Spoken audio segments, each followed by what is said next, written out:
Hello, ladies and gentlemen. I'd like to take this moment to say thank you for listening to the Real ResQ podcast. It means a lot to me that you enjoy these stories as much as I do. Since the start of this podcast, we've had a lot of support from all over the world.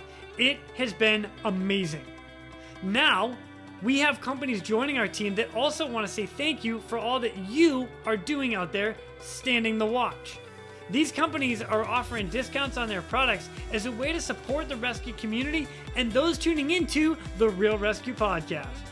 Just go to therealresq.com, click on sponsors, and see these incredible offers for yourself. This episode of the Real ResQ podcast is brought to you by Breeze Eastern, the world's only dedicated helicopter hoist and winch provider. Axness, because when lives are at stake and conditions are challenging, clear communication is of the utmost importance. SR3 Rescue Concepts, because you don't know what you don't know. And Airwave, the Airwave Performance Mouthpiece, helping you to use breathing to your advantage. Breeze Eastern, they dedicate themselves to our helicopter rescue world. Since the very first helicopter rescue in November of 1945, Breeze Eastern has designed and manufactured superior rescue hoist solutions.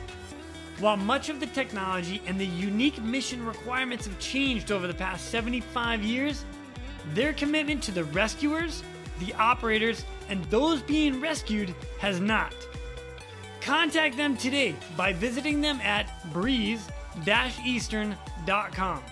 The Axness PNG wireless ICS system can bring cutting-edge wireless intercommunication system technology to any aircraft.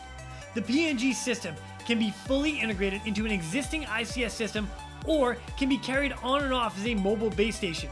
They can go anywhere at any time on any aircraft. Plus, with the strongest and most robust waterproofed handheld in the market, this system can take a hit and keep working. Their wireless intercom systems are designed to enhance situational awareness through improved communication capability. This system brings superior noise-canceling technology to eliminate rotor wash and engine noise from your ICS. The Axness PNG wireless system is currently deployed in more than 1,800 public safety, air ambulance, and search and rescue aircrafts worldwide. I have personally used the Axness system in 4 different countries and on 5 different airframes. It is awesome. If you want more information, contact them today at axness.com. That's AXNES.com. You just make sure you tell them Quinny sent me. SR3 Rescue Concepts is a training company that can help your helicopter training. They train daytime, nighttime, aerial firefighting, hoist, long line, fast rope, rappel, and more. They can assist your program with standardization and safety checks or just an FAA annual refresher. With the certified flight instructor pilots and experienced crew, they are ready to help your agency keep up to date with current techniques, rules, regulations, and equipment. Plus, right now, SR3 is offering 10% off anything in their web store with the promo code, all capital letters, Real ResQ, REALRESQ. Plus, they are offering another 10% from their partners Petzl and their equipment. All you got to do is send an email to info@sr3rescueconcepts.com, mention this podcast, and they'll take care of the rest. And Airwave. What if I told you that you could train harder for longer and recover faster just by wearing a mouthpiece? I know, I questioned it too. Then I gave it a try. The Airwave Performance Mouthpiece is a breakthrough in performance technology that is scientifically proven with over 15 years of peer-reviewed, published research at the Citadel to open your airway by 25% for improved breathing, resulting in a 20% decrease in respiratory rate, an increase in muscular endurance, and 50% reduction in cortisol levels post-workout. Now, what does this mean to me? Well, now I'm able to train harder, recover faster, and be even more prepared for when that SAR alarm goes off. You don't need to take my word for it. Try it yourself and see how you can use your breathing to your advantage. Go to airwave.com or visit them on Instagram @airwave to learn more about it. Then, when you're ready to give it a try, Because you heard about it here at the Real ResQ, you get 10% off with the promotion code Real ResQ, RealResQ.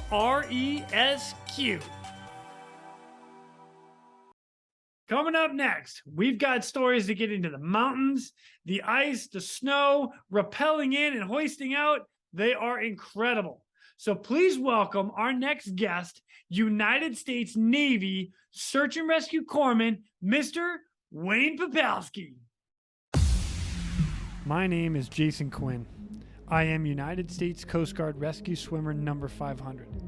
These are my rescues and rescues from those of us that put our lives on the line every day so others may live. This is the Real ResQ Podcast.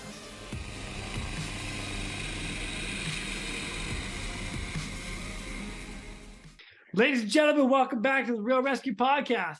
I've got another Navy boy with me. Yes. Now, he's not a rescue swimmer. I know. Wah, wah. I'm just kidding, Wayne. Just kidding, bro. Okay, just kidding. Yeah, I got it. Yeah. Floating. Oh, yeah. So the only person that was laughing was me. That's terrible. Yeah. Floating. I got it. Got it. Yeah. Rescue floater. I'm just kidding. Anyway, so Mr. Wayne Papalski, Navy SAR Corpsman, and beyond that, he does a whole bunch of other stuff in the helicopter, including a hoist operator. You're a gunner, you're the medic, you're a whole bunch of stuff with the air crew. Just straight up badass in the back, right? I mean, that sums it up for you? It's pretty fun. Yeah, it's a pretty good time. Yeah, I like that. It's never bad. Yeah, it's never bad. So awesome. Well, dude, thank you so much for coming in. As a matter of fact, let me throw one more plug in here because you are co-host of another podcast out there called Dust Off Medic. Is that right? that is correct. Yeah, one of the co-hosts with another phenomenal group of now quad service. We have a Coast Guard swimmer on there, but yeah, we have a ton of good people on there doing some good podcasts, debriefs, vignettes, talking about new stuff. Love it. A lot of medical stuff that's out there on the podcast that you guys can really dive deep into. It's pretty good. Yep. So yeah, so go check that out right after you listen to the whole thing of this one. Yeah, it's pretty sweet. Right on.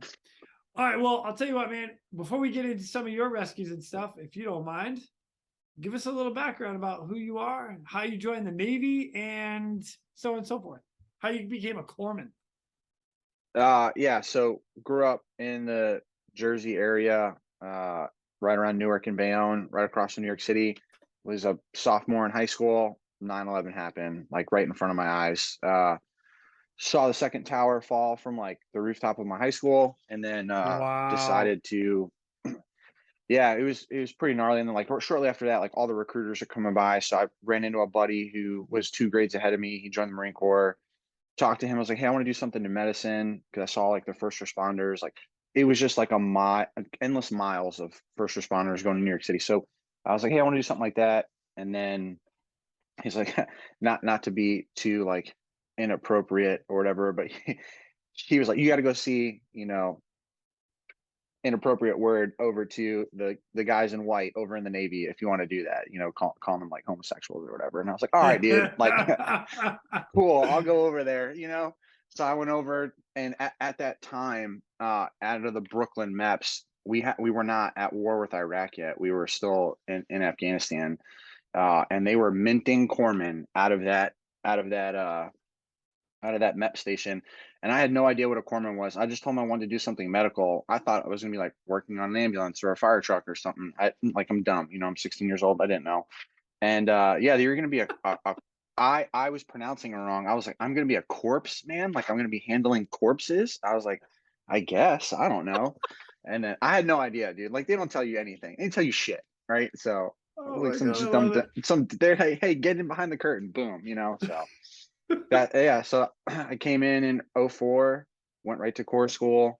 Someone had talked to me in Corps school about being a search and rescue corpsman.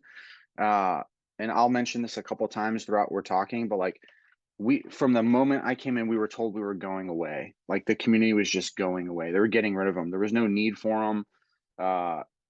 search and rescue was kind of dwindling down because of the civilian buildup of search and rescue stuff, such as like CHP and like all the heart teams for the National Guard. So, Yeah. you know, the Coast Guard and the Navy's gift back to the United States has always been search and rescue. So, and we had all those station SAR commands all over the country. So they were dying down. They were going to get rid of us. So I dropped the package for it. And then they were like, no, hey, you don't have this. So I had my first duty station was Naval Hospital Great Lakes, which is where I went to corps school. So I literally checked out as a student and then checked in as staff. So I wasn't rough. there it was super rough. I wasn't there that long. I ended up getting to do some cool stuff and leave. But I ended up going on this training trip. And I a training trip that almost turned into a deployment, and I ended up having a heat stroke patient, and I turned him over to what I thought was like a flight medic, and he had a patch on his arm that said search and rescue corpsman. And I was like, what the fuck is that? And he's like, I'm a corpsman. I was like, I'm a corpsman. I was like, and we're like underneath the rotor arc, you know, like screaming at each other. Yeah. And he like gave me his patch and was like, find me. And I was like, I don't even know your name, bro. But like I found him because there's not that many of them. And then he gave me all the information. And then shortly after that, he was on their podcast too. My best friend in the whole world is Ryan Honnell. Shout out to And Ron Honnell. yeah, shout out to Ryan. So like he checked in up there starting the package to go into the pipeline, and I had just dropped my package. So ended up being a peer group ahead and behind each other our entire time. So screened, dropped the package, got picked up, and started doing that at the end of 2006. And went through the pipeline down in Pensacola, went to, at the time, the Army Flight Medic course when it was at Fort Rucker, and then went to my first command. So it was like, it's very like minted. Let me come back because I don't know a whole lot about how the transition happens to your training. So to be like, I get the corpsman side of training, and for those that don't know, it's like an introduction to medicine. It's like EMT basic with like medical assisting. Yeah. That's perfect. So what does it take to be the SAR side? What do you guys do for training to be SAR?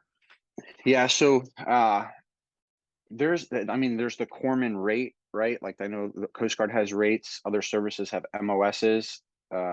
We are one of 52 NECs inside of the corpsman community. There's tons of different types of corpsmen. So our training starts off in Pensacola, Florida at aircrew school. You go through with like all the fixed wing and all the rotary wing, Navy, Marine Corps. We've had Coast Guard in there, and then like foreign service. Wow. And then you do that 4 weeks, which is basically just survival school, floating in a pool. Nice. Yeah, with or without gear on. From there, you go to Fort Rucker, which was at the time 6 or 7 weeks. And this is before any service had flight paramedics. So we just did ACLS, PALS, ITLS at the time, like what TCCC was forming to be for conventional forces. And then just a ton of like drills in the back of a helo shell. You got like one hoist on a Huey, like a Vietnam era Huey on a jungle penetrator. Not nice. Yeah. Some guy in some VFW was like, yeah, brother, you know, like it was very scary. But yeah, at the time, like, you know, you're 20 years old, you're like, this is awesome. And then that's it. So at that specific point and in our history, all of our stuff was OJT. So like you checked in, you were an apprentice, you got a master, and like that was your dude. He was probably 2 to 3 peer groups ahead of you on his way out to retirement. And his job was to train you as a SAR corpsman. You had 6 months to get qualified. So 6 months of what we now label as hazing. You know, some people call it constructive criticism now, but yeah, so you have 6 months to get qualified, and that's, at the time, it was just like whatever they felt worked. And then now we have like an official, it's not even called a PQ, a JQR, a job qualification. Oh, nice. task book. So we have an official like JQR now. But at the time it was just like Smart. whatever they wanted. Yeah. Hey, Yeah. today I want you to carry Rescue Randy on your back for everywhere you go on base in uniform. Cool. Yeah. Cool, Yeah. bro. So, I get but it. Like, you know yep. what? I actually get Yeah. both sides of it too. And it's a kind of a personal pet peeve of mine. Like you go through, like, anyway, we'll get into it, but Yeah. it's the norms. It's one of Yeah. the CRM things, like the norms, get out of the norms. But it's that Yeah. this is the way we've always done it, And then Yeah. you It's got it. guys that are handing down bad information because nobody knows any better. Yeah. Lame. I have like it will when we get to that point about one of the rescues you're gonna bring up, but like this one specific point, I had a mentor. He was a Cherry Point guy. Cherry Point Station SAR is like famous throughout like the Navy and the Marine Corps just because they got like 150 missions a year. But it was the way they trained, which is why they were famous. Uh, They were very aggressive. They did these things called scream and shouts. Uh, and looking back at it, we would always think like, oh my God, you guys got hazed. And like actually, it was very structured, very scripted. No one ever had a problem with it, but they were groomed for being really good technicians, really good medics. Interesting. And one of my mentors came from there, so he brought that stuff down to Jacksonville, Florida, where I was getting trained, and he always would make me fireman carry Rescue Randy. He was like, "Yeah, man, like you never know, like when a B-17 crashes in the woods, you got a fireman carry someone because he had a rescue like that." And I was like, I don't know if that will ever happen, dude, but I'm not gonna second guess you because you outrank me, but I'll carry Rescue Randy. But he made me bring rescue. One day I was leaving. He's like, "Don't forget to dress Rescue Randy in his flight suit, and I'll be at the front gate. He better be buckled in the passenger seat." And I was like, "Nah, you're full of shit." And he was like, "Nah, I'm being for real." And he was at the front gate as I drove in the next day, and I had Rescue Randy in my passenger seat. So I was like, he gave a little salute.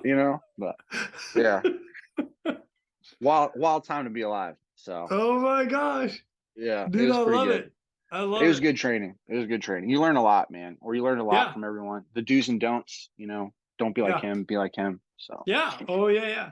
So yeah, I don't want to take away from any of the training like that anybody's been through, good, bad, or indifferent, because that comes in as well. Like, don't be like that guy, be more like that guy. yeah, In our world, like aviation in general, it's a small world. So yeah, you can make a name for yourself pretty quick, good or yeah, bad. yeah. Good and So bad. Yeah, yeah, yeah. And it's yep. all those like the guys that call you later, like, and it's the random phone calls you'll get from somebody like, "Hey, so and so?"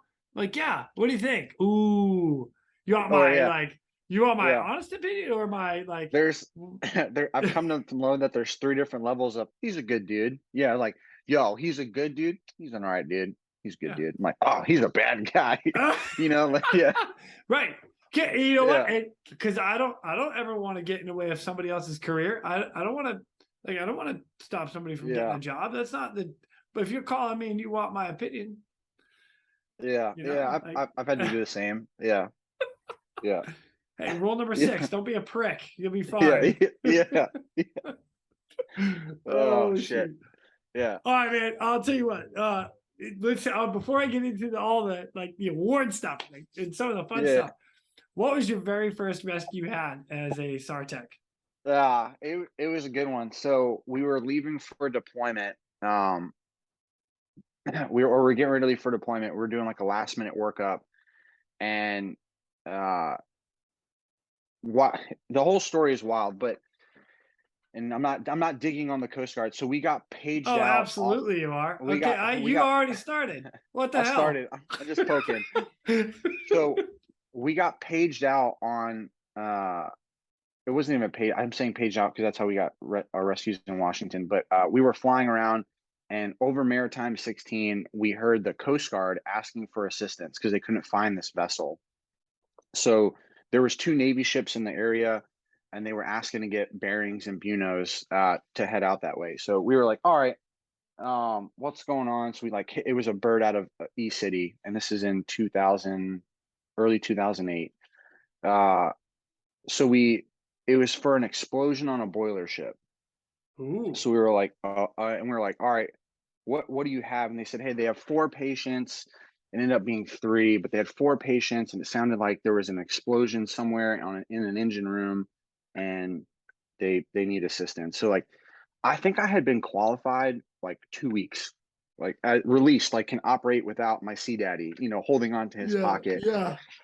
And we, they ended up getting the Coast Guard ended up getting out there, right? But they had to go back to the aircraft carrier to get gas because they like were well over their bingo time.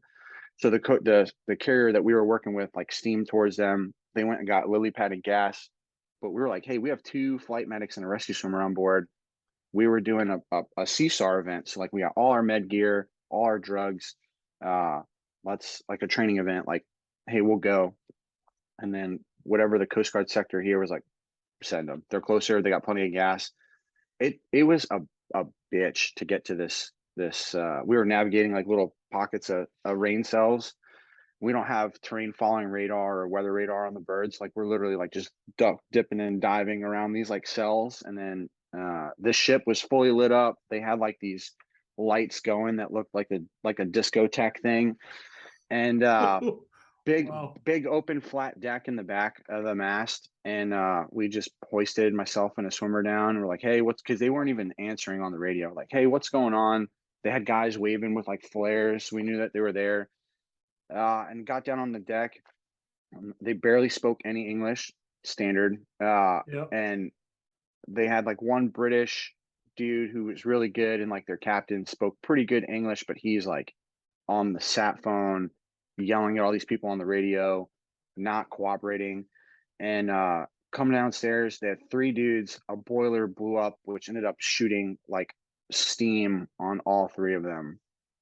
And one dude died instantly, and then the other two dudes had just like significant third degree schmelting burns. Like I say schmelting like Austin Powers, because it's very hard to describe like what that did to their skin, because like it wasn't burned like we normally see burns. It was like blistered skin that when you touched it, your hand indented like 4 inches. Oh, It wow. was just it was like that scene from We Were Soldiers, where like you could like peel everything like a really good marinated cooked chicken bone. Like that's what it looked like.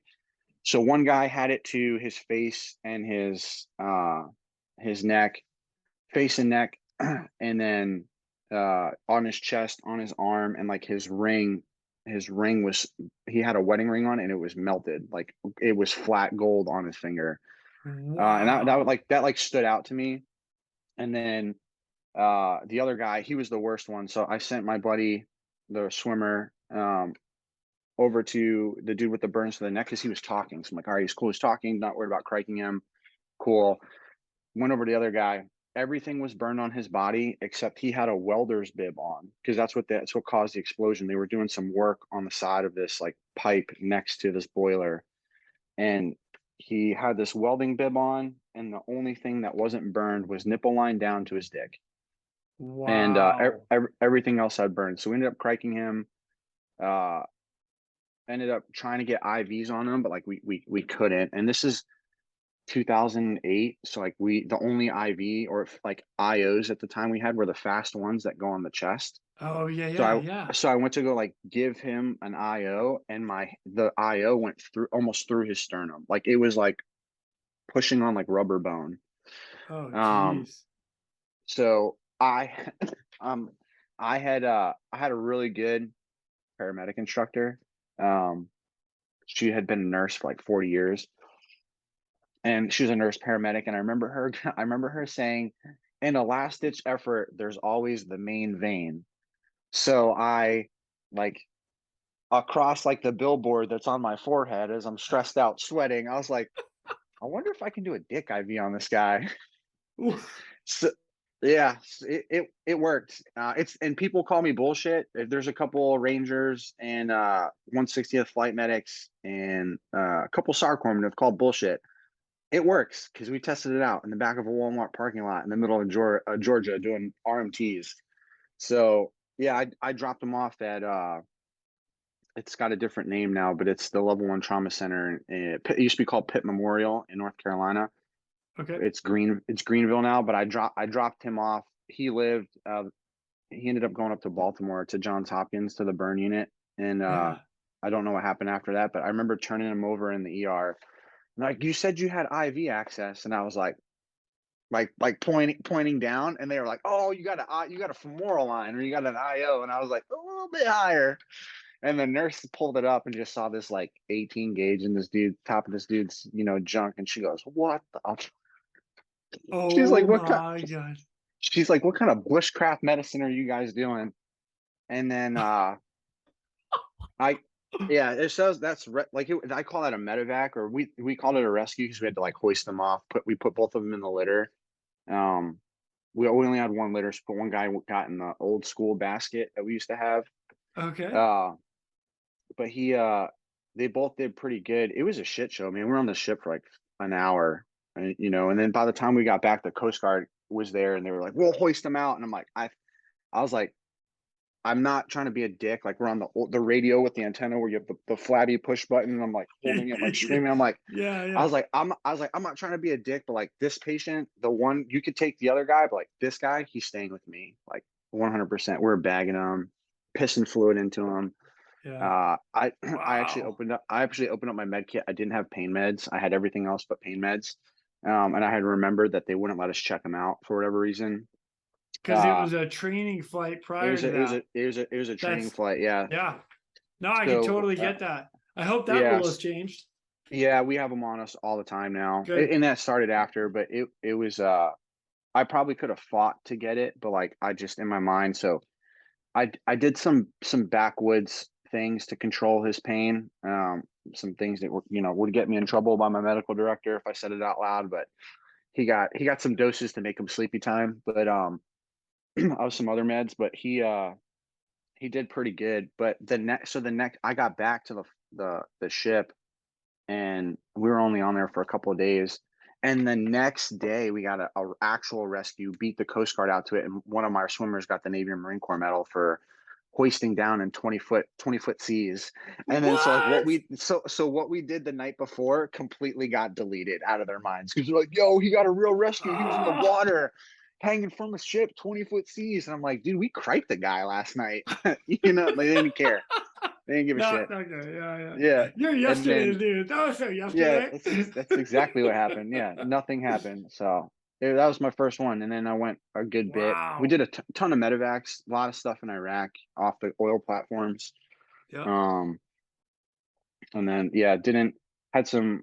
It's hit or miss when you're operational. Like deploying.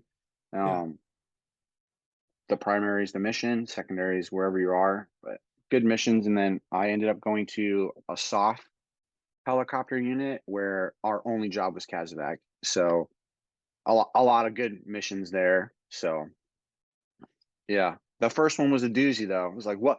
I was like, man, all of them are gonna be like this. And then like my next medevac was like for a guy with like gonorrhea or something like that. Yeah, yeah. Yeah, Like, this is really? boring. This is boring, dude. Yeah, I peaked early. Yeah, Yeah, kind of happened to me too. That's all right. I didn't know. yeah, It was like the yeah. I first one didn't. was like, oh my God. And then after that, I'm like, oh, I thought they were all like that other one. Dude, I was texting my boys because like we're all over the world, and I'm like, Yeah. at the time it's like MySpace. I'm like hitting them up. I'm like, "You're never gonna fucking believe what I just did, dude." Like, they're like, "Dude, I haven't even flown yet," and I'm like, "This is wild." And then yeah, nothing for a while. Lots of Oh my training God. stuff. Yeah, I'll That's tell you what, hilarious. I shot those trees tons of times because I got those bad op for. But yeah, the first one was a doozy. So Yeah. No yeah, doubt. Dang, man. All right. So there's a ton of people that are listening right now, like that what I gotta back up. You put yeah, an IV in this guy's junk? yeah, yeah. So there's a couple guys who have like no shit, like hit me up like, "You're full of shit, like you're lying," and then they've like I sat them through and I talked to them about like the timeline, right? Because they're like, "Why didn't you just IO them?" And I explained, like, "Dude, it's 2008. All we have is fast one." Uh, Yeah. talk to some old school paramedics like that. That is a point of access that they were told to use back in the day. They do it on kids all the time, but higher up, like close to the umbilicus. But there's a really good vein there. But this I one gotta be dude was honest with you, calling. bro. That is not a spot that I really would have thought Just about. just look at the top. It's always there. You don't even need a The, tourniquet. It flows. It flows pretty good. Uh, but You know, it I might check it out, and like right after we're done, I want to go, oh, look at that. You're like, someone's gonna come in and be like, what are you doing? I'm like, nothing. Leave Yeah, me alone. I'm looking for a vein. Yeah. It was to the point where like I had left conventional. I was at that soft command, and someone had heard the story. And they were like, yo, that's the Dick IV medic.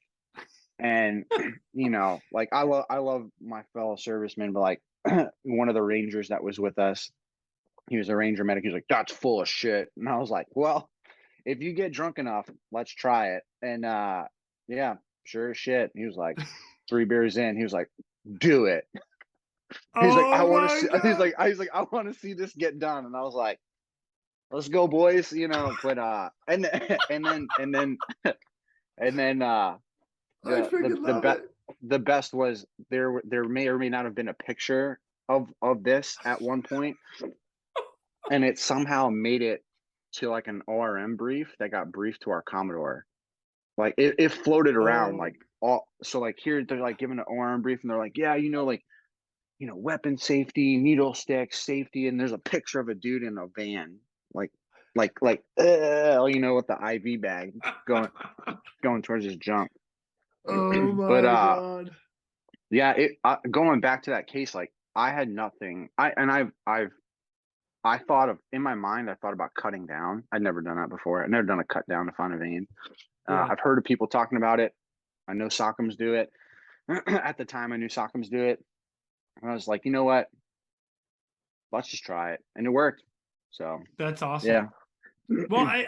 Yeah. So, in all reality, and if you think, like, just from what you just briefed to me or the story, is if Yeah. you've got a guy totally burned out, they're swelling all over you. You're going to be hard pressed to get a vein anyway.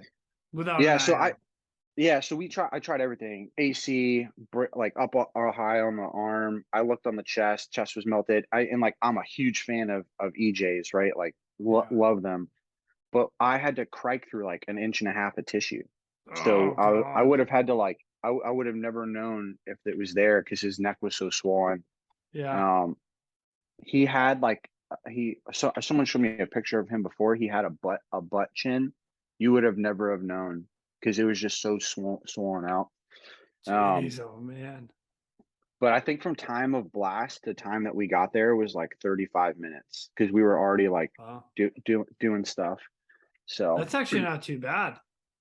Yeah, but it pays to be within like 60 miles of that ring already, Yeah. Yeah.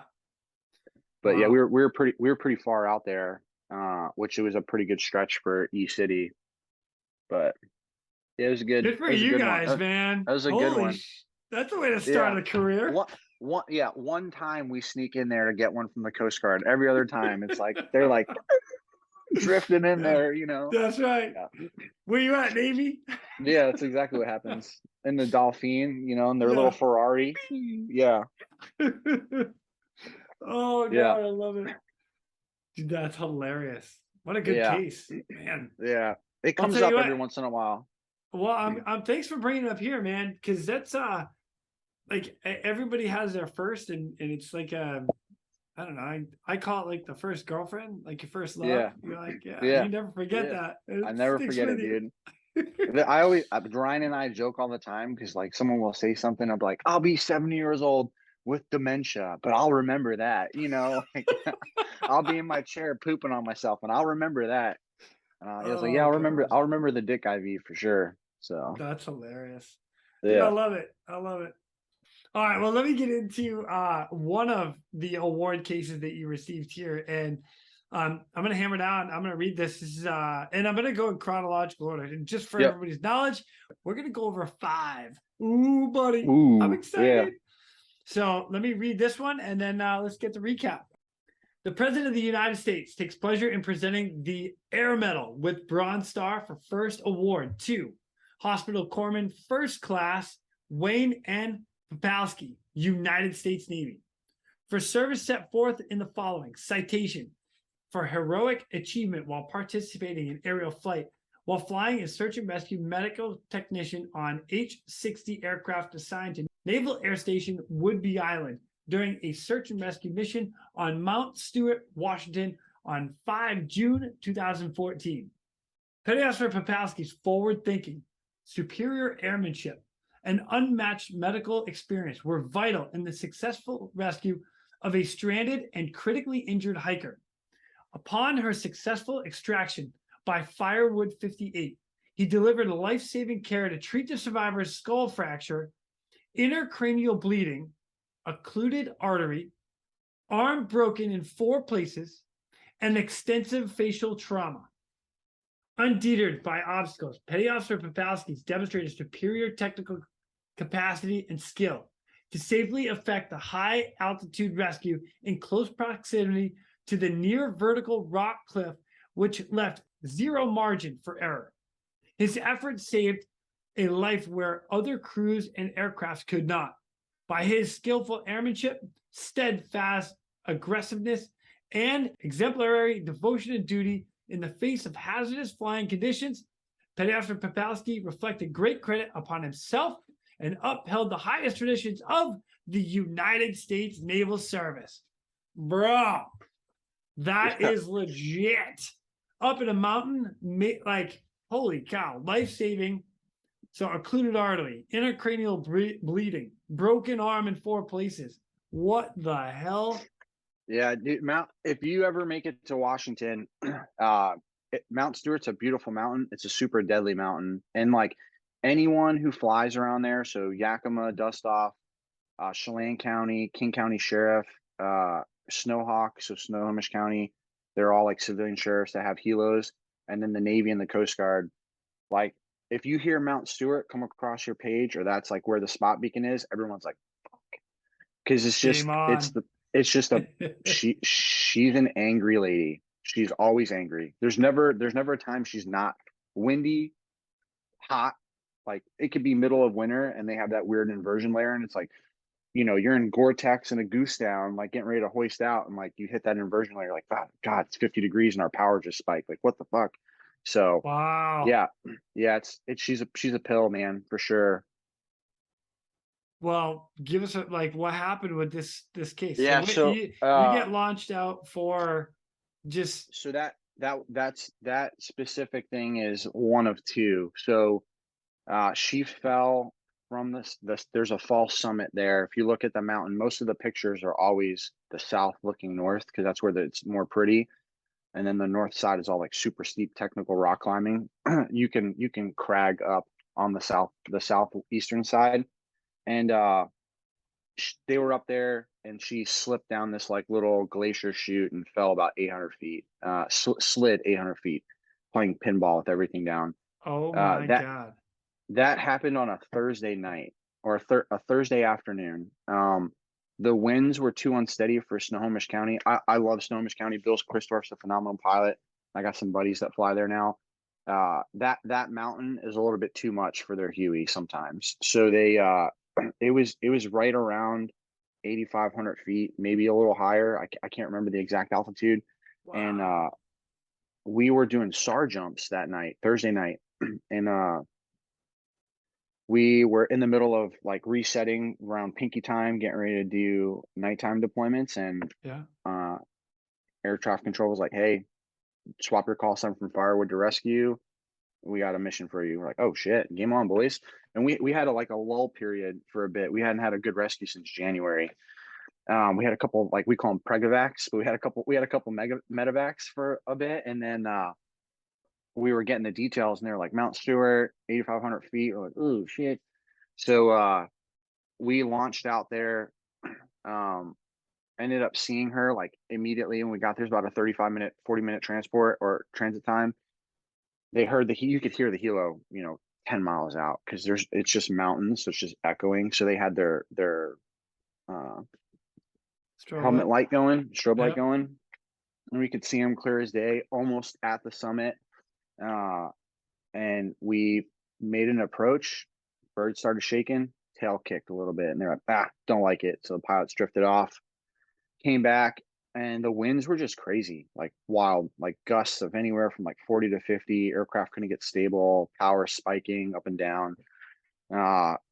And these 2 pilots at night, phenomenal dudes. We were just like, let's just go get a ground search party and put them in somewhere lower on the mountain or as close to them as we can. They'll hike to them and then maybe they can move them down. So we picked up 2 professional rescuers from Chelan County. When we went to go put them in, like about 500 feet below them, and we were coming into a hover, they're like, man, hover feels great. And then just a fucking downdraft came and we lost tail rotor authority, tail kick to the left about almost 180 degrees. Oh my God. They dropped the collective, scooped out off the mountain, and everyone was like, we're not doing that again. Like, we're over it, dude. Like, so we ended up putting them in at 5,000 feet and they climbed up the rest, got to them. We went home, refueled. Day shift came on at 7. At that specific time, I only had 1 flight medic. That was me. The other guy was on leave, and we were like a port and starboard like duty section. Okay. So I had already exceeded my flight hours for a 24-hour period. They had to go to the CO because we got paged back out around 7:15 in the morning. They're like, we're ready for pickup. They got them. They got her. They moved her down about 100 feet. The winds have come down. It's hot out. Come get us. And the CO was like, just go. Just his exact words to us were like, you can go, but you can't hoist. So like you can't manipulate the aircraft hoist, or you can't get on the hoist. I can't get on the hoist. Okay. So we would fly, because our only job there was search and rescue. We would fly with a dedicated crew chief, a dedicated flight medic, and a dedicated ground rescue tech. We call him a HIRA, a helicopter inland rescue air crewman, so a ground tech. So we opted to send the HIRA down. And our SOP was someone injured on the ground, the medic always goes first. So we're dual qualified. We're HIRAs and we're medics. So I was tired, man. Like I was up all that day, flew that mission until 4 a.m. And then I was like, cool, not go down. Got it. There's a video of it floating around somewhere. And I got some pictures of it, but it was a 190-foot hoist that turned into a DD.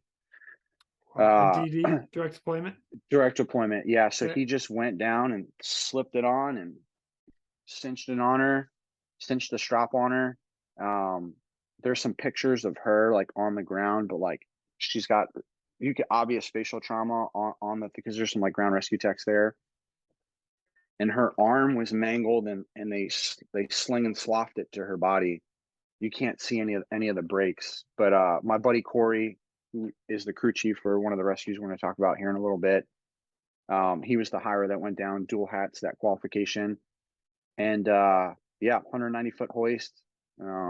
They came in, slid in, picked her up in a strap. Yeah, he was in his harness. He was wearing his harness. He got her in the strap. Yeah. She must have been miserable. Yeah. Oh yeah. She was screaming the whole way up, but she was happy to be off the mountain. So true statement. I think if he would have tried to do a litter or anything else, the winds were just too unpredictable. Gotcha. So especially at that amount, like any rescuer who's like, oh, Stuart, they'll always be like, ooh, so it was just like, get in, get off, get out real quick. So we got her up into the bird. It was seamless, man. Like it was on. Like they did a couple of routes. Jared Wada, Cole Heller were our pilots. Phenomenal pilots. Very, very aggressive. They're risk adverse, but they were very aggressive, which I like. But they were safe and dumped fuel. They dumped about 1,000 pounds of fuel to make weight. And then we actually landed to kick out a bunch of gear in the park. And then dumped about 900 pounds of gear and then came back, hoisted her out. And I remember getting her into the aircraft. She was coming up about halfway to the door, right when that like detent from the aircraft slows the hoist down. And I looked at her and I was like, holy shit, like this is not good.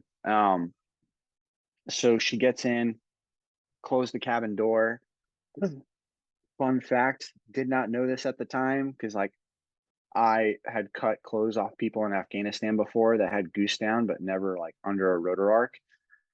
Cut her puff off in the bird. Oh Because my God. they tied all this stuff all over her. So it was like, her arm was slung up like this, and you can see bleeding coming through her jacket. So I was like, all right, like let's take a look at it. And I cut it, and instantly when I cut it, feathers went everywhere. And our pilots are like, "Do we just have a bird strike?" And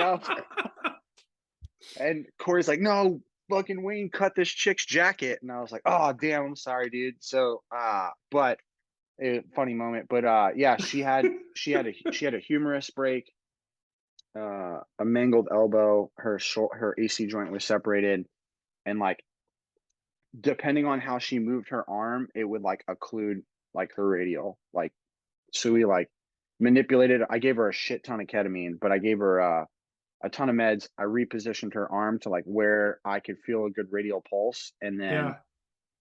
held it. I had them hold that in that spot and make her a splint. And like, so it ended up being like this weird position like this.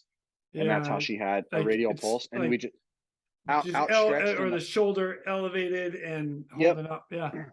And she stayed like that for the whole 30-minute flight to the trauma center. But it was when I took her helmet off, like one of our pilots at the time, he'll tell you this, Cole Heller will tell you this if you ever talk to him, but like he was looking back in the cabin, and it was right when I took her helmet off, and he goes, "Oh," like on the ICS, her all of this was black, and her eye was coming out of her socket.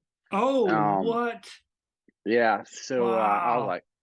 I was like, "Hey boys, like they had an ambulance ready for us." I was like, "We're going right to the trauma center right now. Don't stop.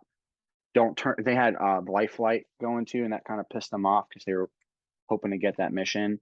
And I was like, "No, like just keep going. We're gonna waste time turning her over." So I gave her Versed, ketamine, and then we started hyperventilating her a little bit. She was compensating like pretty well. We didn't have end tidal at the time like we do, like we have the Emma caps now.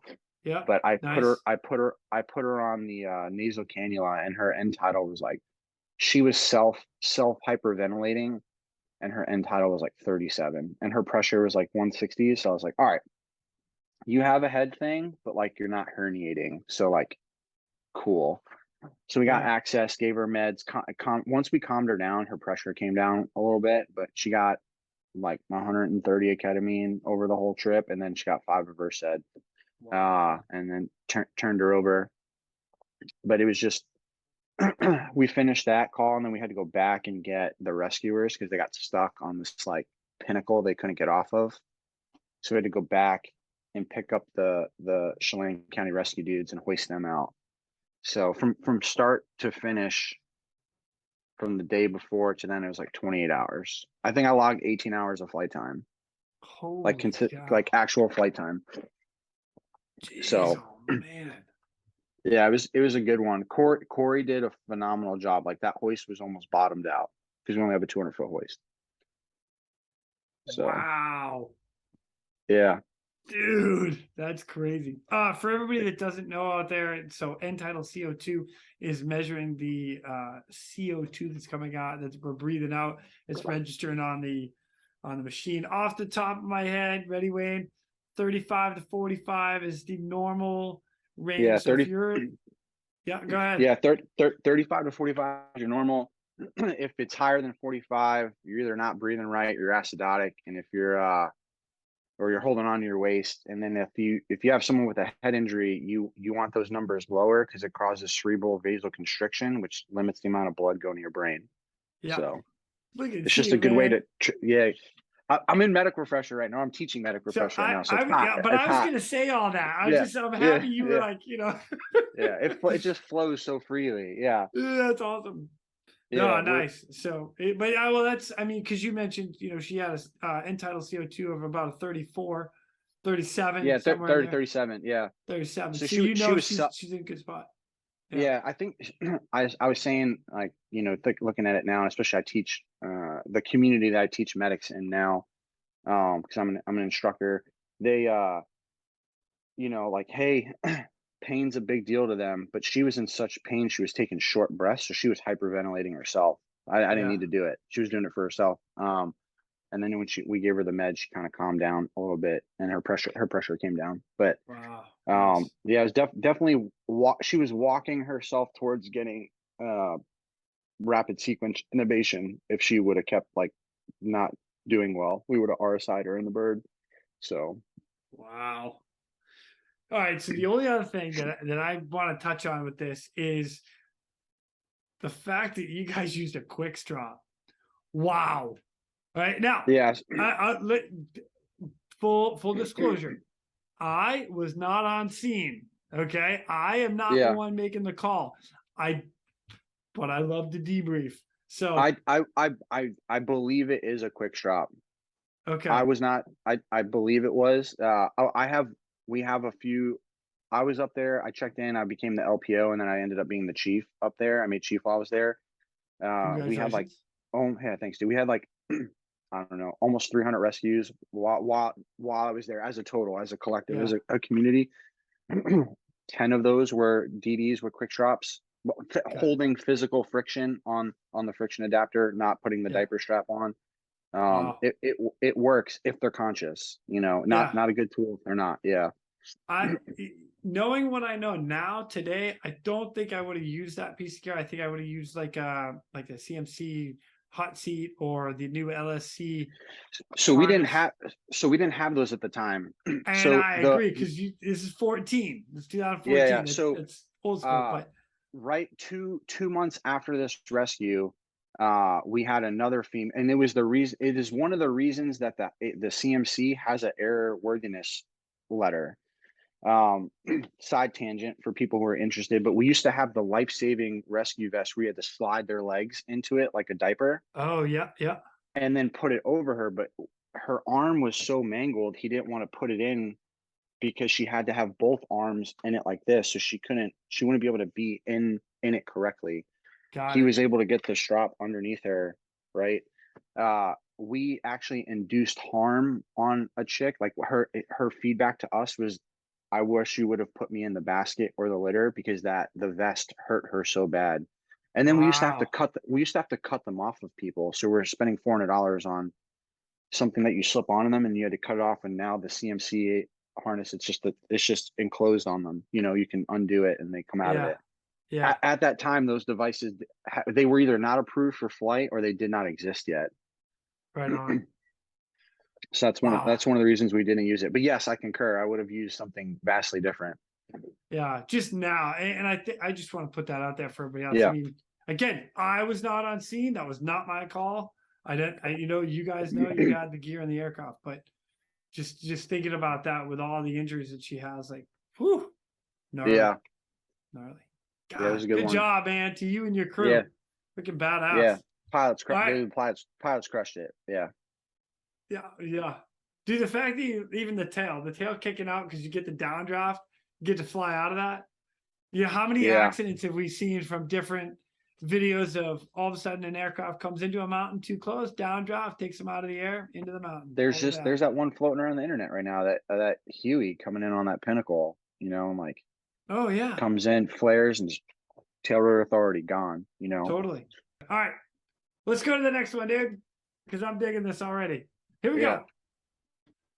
The President of the United States takes pleasure in presenting the Navy and Marine Corps Medal to Hospital Corpsman First Class Wayne Papalski for service set forth in the following citation: for heroism while serving as Naval Hospital Oak Harbor as a search and rescue corpsman on board Rescue 75, a Navy 860 helicopter. On November 15, 2014, Pastor Papalski and his crew were launched for an emergency search and rescue mission involving an injured skier disabled on the face of Mount Shushkin. At tremendous risk of his own life, Pastor Papalski rappelled 200 feet from the helicopter to the ground, braving the harsh elements, including dangerously high winds, freezing rain, and sub-zero temperatures.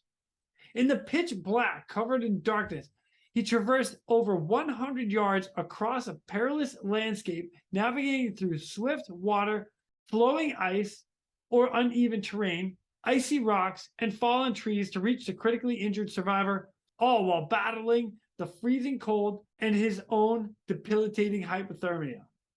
Once on scene, Pastor Papalski provided immediate life-saving treatment to stabilize his patient, and then carried the incapacitated skier on his back over the same extremely dangerous terrain from where he had come to reach the safe extraction point. After being hoisted 195 feet and back into the helicopter, Papalski administered the expert medical care that most assertedly saved the life and limb of the severely injured patient. By his courage and prompt actions in the face of great personal risk, Papalski prevented the loss of life, thereby reflecting great credit upon himself and upholding the highest traditions of the United States Naval Services. Wayne, what the? Bro, Yeah, this is the same year. The same year, yeah. Months later. A couple months later, yeah. We had some good ones in between there, but this one was I will forever remember this case and remember the look on this kid's face. But it was late. The sheriff called my phone. I won't say his name because of what he does now, but he called. We have a phenomenal relationship with the sheriffs up there, and this was in Whatcom County. He calls. He goes, "Hey, Wayne, what are you doing?" I was like, "I'm giving my kids a tub right now. It's almost bedtime, bud." I'm like, putting water on their head. They're like 3 and 4. Little bubble And bath going on. yeah, bubble little bath. Rubber Yeah, duckies floating all around. that's exactly what happened. He goes, "Hey, I got this dude calling saying his buddy fell. They were cross country skiing, and I guess they were coming back, and like there was like a small, not a landslide, but the entire what they were walking on shifted off the side of a cliff. So either the snow moved or they lost their trail. They were following, like, I think they were following a game trail, and like they just walked off a cliff. But he said, hey, he heard this guy screaming in pain, and he hasn't heard him anymore. I think he's dead. But his spot beacon is actively going off. Can you guys take a look?" And I was like, "Yeah, call the ODO and get a submission number, and we'll we'll go." And I prepped the crew and told them what was going on, and then and they I remember we flew out there. We were all like, "We're picking up a dead body, boys." You know what I mean? Like, it's freezing cold. We like Google Earthed it, like where he was. It was like a waterfall thing, and he's like right where the spot beacon was a waterfall. So I'm like, either he's dead or he's frozen, or he drowned. And sure as shit, man, we like get into the hover. We're like doing a pass, and we see a light and like an arm, like this. Oh my God! Like in my mind at the time, it was like the Fly, like help me, like this. And I was like, I couldn't even I was like, "Dude, he's alive!" Like I just like pointed and like grabbed. So the same dude who went down on the hoist, Corey Hedges, he was my crew chief for this flight. Wild guy. So he's like, giving vectors, calling him in, coming into a hover. And right at the time we came in on a hover, we saw a fire literally at the top of where like a small campfire, like where this was. That was the guy who called. Wow. So we see him, the guy in this ravine moving. I see the dude over here. He's not injured. I'm like, "Hey, Corey, put me down on the ground right here." And we have at Whidbey and some of our other inland commands, we have the ability to rappel 250 feet, and another smaller rappel line, and we can hoist. And this can be a whole diatribe with other people. I know you had Rob on here a little bit ago, and I love talking with him. In technical wooded terrain, it's unsafe to be hoisted sometimes because you have no control of your descent. Yep. And clobbering the radios when the pilots are making adjustments is unsafe RM and CRM. So we control our own descent. So, and then plus on nods, like the terrain is never what it seems. So I was like, "Hey, let me rappel, and if it doesn't work, short haul me to that clearing and then hoist me out." So we're like, "Cool." So I hoisted down, and I'm like, I rappelled down, and I'm like, we did a bagless, so the bag's on me, and like I'm almost out of rope. I'm like, "Holy shit, this is a long rappel." It was a little over 200 feet, and got on the ground, and I was about 30 yards away from him. But to get to him, I had to climb around him up these like water rocks and like scale a fallen tree and then come back down. So it was a little bit farther. But just imagine being in a very, very narrow 10-meter to like ravine, Yeah. rock wall on either side of Yeah. you, and you're in a flowing river. That's what we were in. And it was Oh my November God. with snow and ice. And Mount Shuxon is right next to Mount Baker in the North Cascades. She looks like the Matterhorn a little bit, Okay. and all of that water is glacier water. It's just up 2,000 feet above you is a glacier, and it's literally just waterfalls down there. So it was pretty cold. It took me a bit to get to them. I'm not gonna lie, everything that I did was unsafe. Like 100. Like looking back now as a dad and like replaying that in my mind, should not have done that. Probably should have got a ground crew to come in and rappel in behind him. But like climbing up in your flight and rescue gear, icy, jagged rocks, trying to like crag those and boulder those rocks, not not where you want to be when Jesus comes, kind of thing. So I Oh uh my gosh. I ended up making it to him. He was sitting in a watering hole, freezing cold water, couldn't move. Like, hey bud, what's up? He was like barely talking. I was like, let's get you out of that water. Like just being all calm, Yeah. picked him up, put him, I laid my med bag down, set out like some gear for him to sit on, sat him on the med bag, cut some of his clothes off, and then I put him in a space blanket. Had real nasty lacerations to his leg. He had his like telly boots on, and they completely ripped off of his leg and sliced his foot open. Oh. Um, but the water was so cold he wasn't bleeding. So his Oh, foot was just nice. yeah, his foot was just sitting in it. And once it came out of the water, it instantly started bleeding. So we I got him out of that. Did a quick trauma assessment. His nose was broken. He had some lax on his head. He was cold, dude. Like I got a rectal temp on him in the aircraft. And the rectal temp on him in the aircraft was 88. So Oh I don't my know. Lord. I don't know what it was sitting in the water, or just sitting down there. And he was like, it's like sea spray, waterfall spray on him, and like, Yeah. you know, For everybody out falling. there, 88 is really, really cold. Yeah, But to have a core the doc, temperature of 88, that's not good.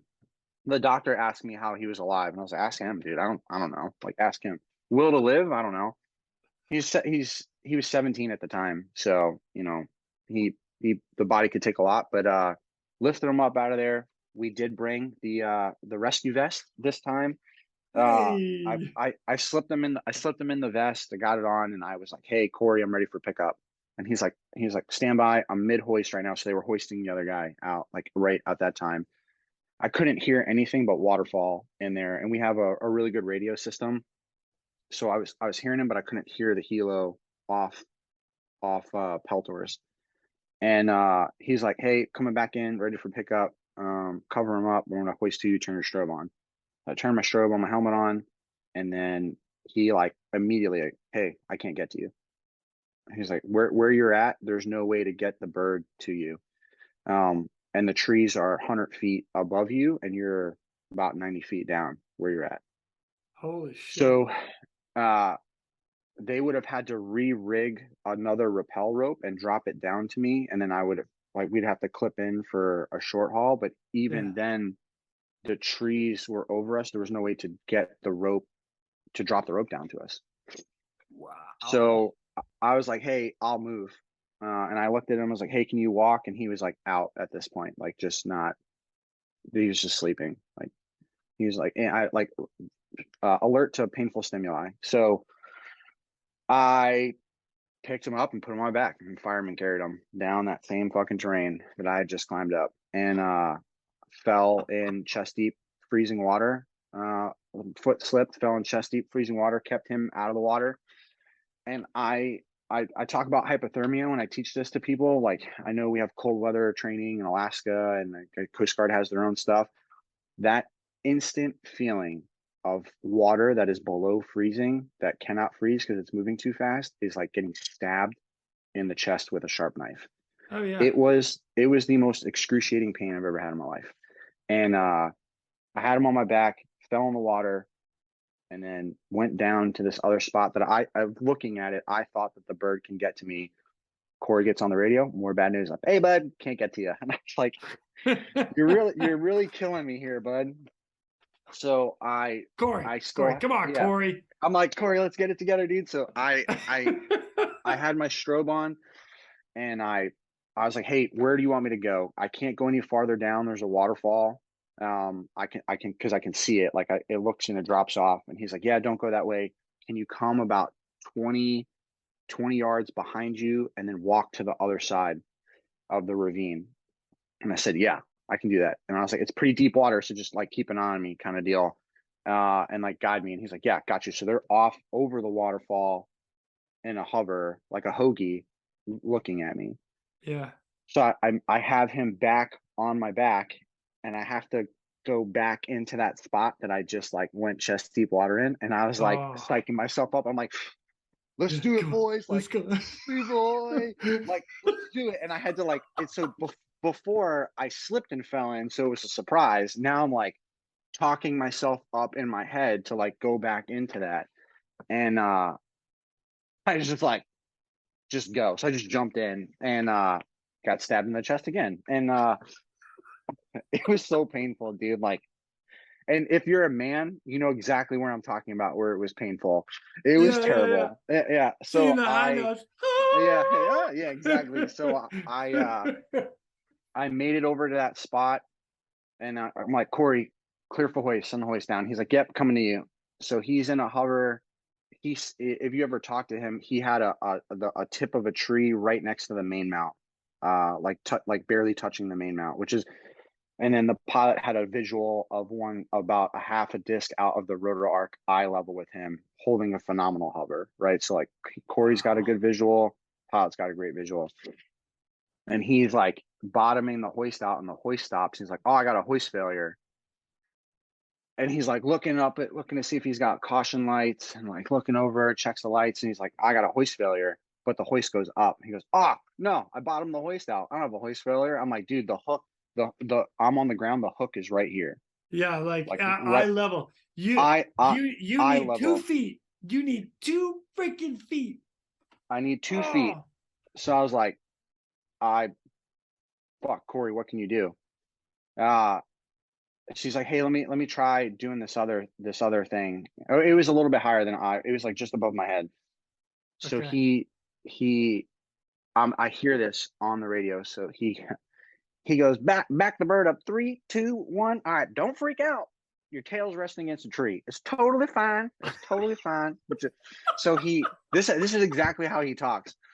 So on the left side of the bird, because our tail rotor is on the right, there was a tree there. He used the stab and like gently pushed it over, and that like gave us the clearance to like move back. And now I stepped up on a perch, and now the hook was just about chin level. It's not enough for me to clip in.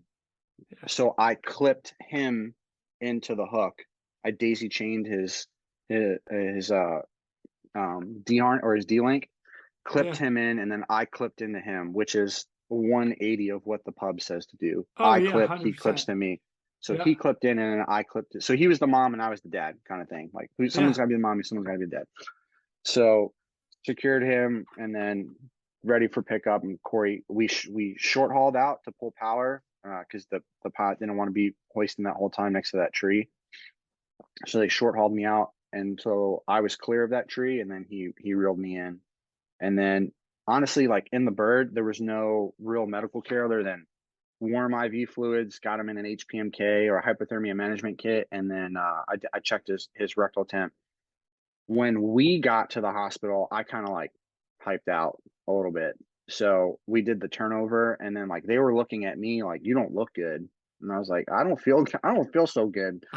And they took me out of my gear, and Corey and my pilot remember this, and they wanted my ID to like load me in the computer system to like just load me as a patient. And they opened my wallet, and my wallet was frozen, and it ripped my CAC card, the plastic off my CAC card. Oh, my 25 minutes after the flight, my fucking wallet was still frozen. Wow. So that's how cold it was. But yeah, he did a full recovery. Family was Air Force. They came and visited us. He had like some issues with his nose. He had to get like a surgery for his nose, but full recovery. And then yeah, we called that mission Papsicle because he was frozen. Yeah. Oh my But God. we were joking about training earlier. So we finished that mission, like, you and your boys always talk. All your rescue swimmer classmates, you always talk. Whether you hate them or you like them, you always like rub dirt on it. And I texted Ryan and my other buddy, and I was like, Clayton Deese is never gonna let me live this down. I just fireman carried a dude 100 yards on my back for a rescue. And they were like, shut the hell up, dude. Because he would always be like, you never know when you got a fireman carry someone out of some burning woods, and like it was funny, dude. But That's awesome. yeah, it was a good one. It was a really good one. Wow. Well done to you and your crew. Yeah, crew crush. Corey, I tell people this all the time. I'm like, they like read that award in front of me, and like they were like, hey, do you have any comments? And I was like, Corey had just saved my life. Like, point blank. Don't give a shit about me. Best crew chief we have, Corey Hedges. If he didn't move that bird, dude, I don't know how they would have had to send a ground crew in to get us, because there was no way to get out. So it was wild. Yeah, they crushed it. Put the Yeah, don't freak out. Don't freak out. Your tail's resting against a tree. Shit, Corey. It was one of those moments where it's like, hey, I want to see this, but I don't want to flip my nods down because I don't want to see it. So I'm just gonna leave my nods up. So I just left them up. So yeah. Wow. Man, well done. Well done to you and the entire crew. Yeah, crew crushed it. Yeah, they crushed it. Corey crushed it. The other dude was uninjured too. It was just a 180-foot hoist to get him out of those trees. So still 180-foot hoist. But did they just send a basket down to go get him, or for him we had another vest. So okay, got it. Yeah, cool. Yep.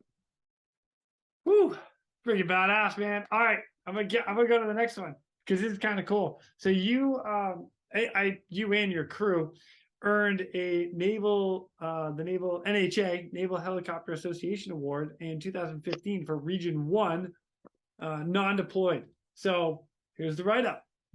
Hospital Corpsman First Class, Wayne Papalski, United States Navy, for service set forth in the following citation.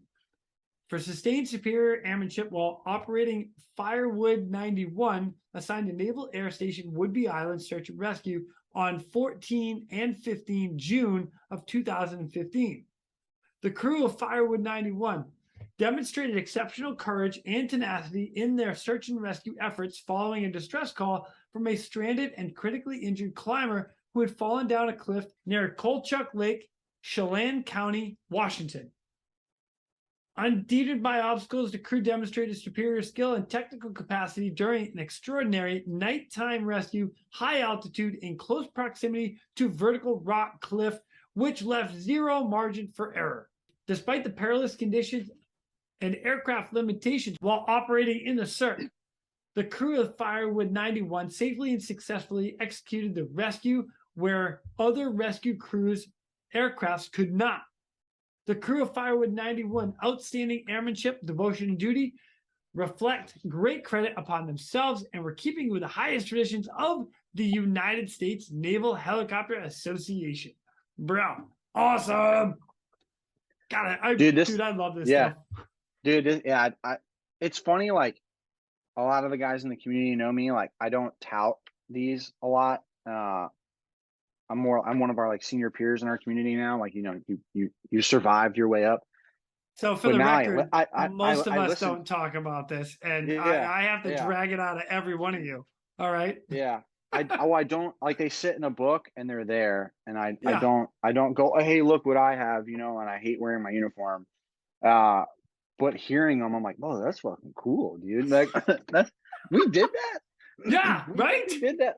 That's why I love reading this stuff. I love you. I had to look this one up because it was just in there and I didn't remember reading it or having it. It was very technical.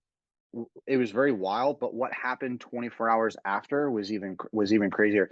We just got told, go pick this guy up right now. Like, That's all we got. ODO called us and was like, go pick this dude up right now. This is where he's at. Just Google Kolchak Lake. It is the number one hiking spot besides Rattlesnake Ledge in like Western Washington in the Puget Sound, or in the Cascades, I should say, because it's not in Puget Sound. People travel all over just to go to this fucking lake and take pictures. Wow. And there's another right above the lake is Asgard Pass, right? So like Asgard, beautiful crag bouldering, just near vertical, like literally climbing up a ladder. Awesome. This dude, he was he put an anchor in he fell, dislocated his knee. He was on a pinnacle. Got to him. It was like Lear rock face, but he was like on like the Lion King, holding Simba out. Like that's what this pinnacle looked like. Okay. But it had a good arch to it, a good slope to it, I should say. And he had an anchor in with some flat rope holding him. He was like in his harness, being held in by that anchor. So our SOP is, if you have a harness, I'm clipping into the harness. Like I'm not putting you in anything else. It's there, right? Sure. That's what and I'll look at it, and I always bring a vest with me, but I'll look at it and then like, oh shit, it's still intact.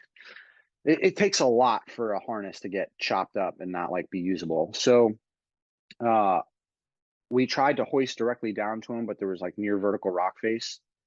So we were able to hold the hover about 10 feet over him. So like from where he's laying, he was eye level with the cabin, but the blades were like 10 feet above him. Wow, so okay. he's like looking up mid river arc. And I hoisted down, and I stayed attached to the hoist the entire time.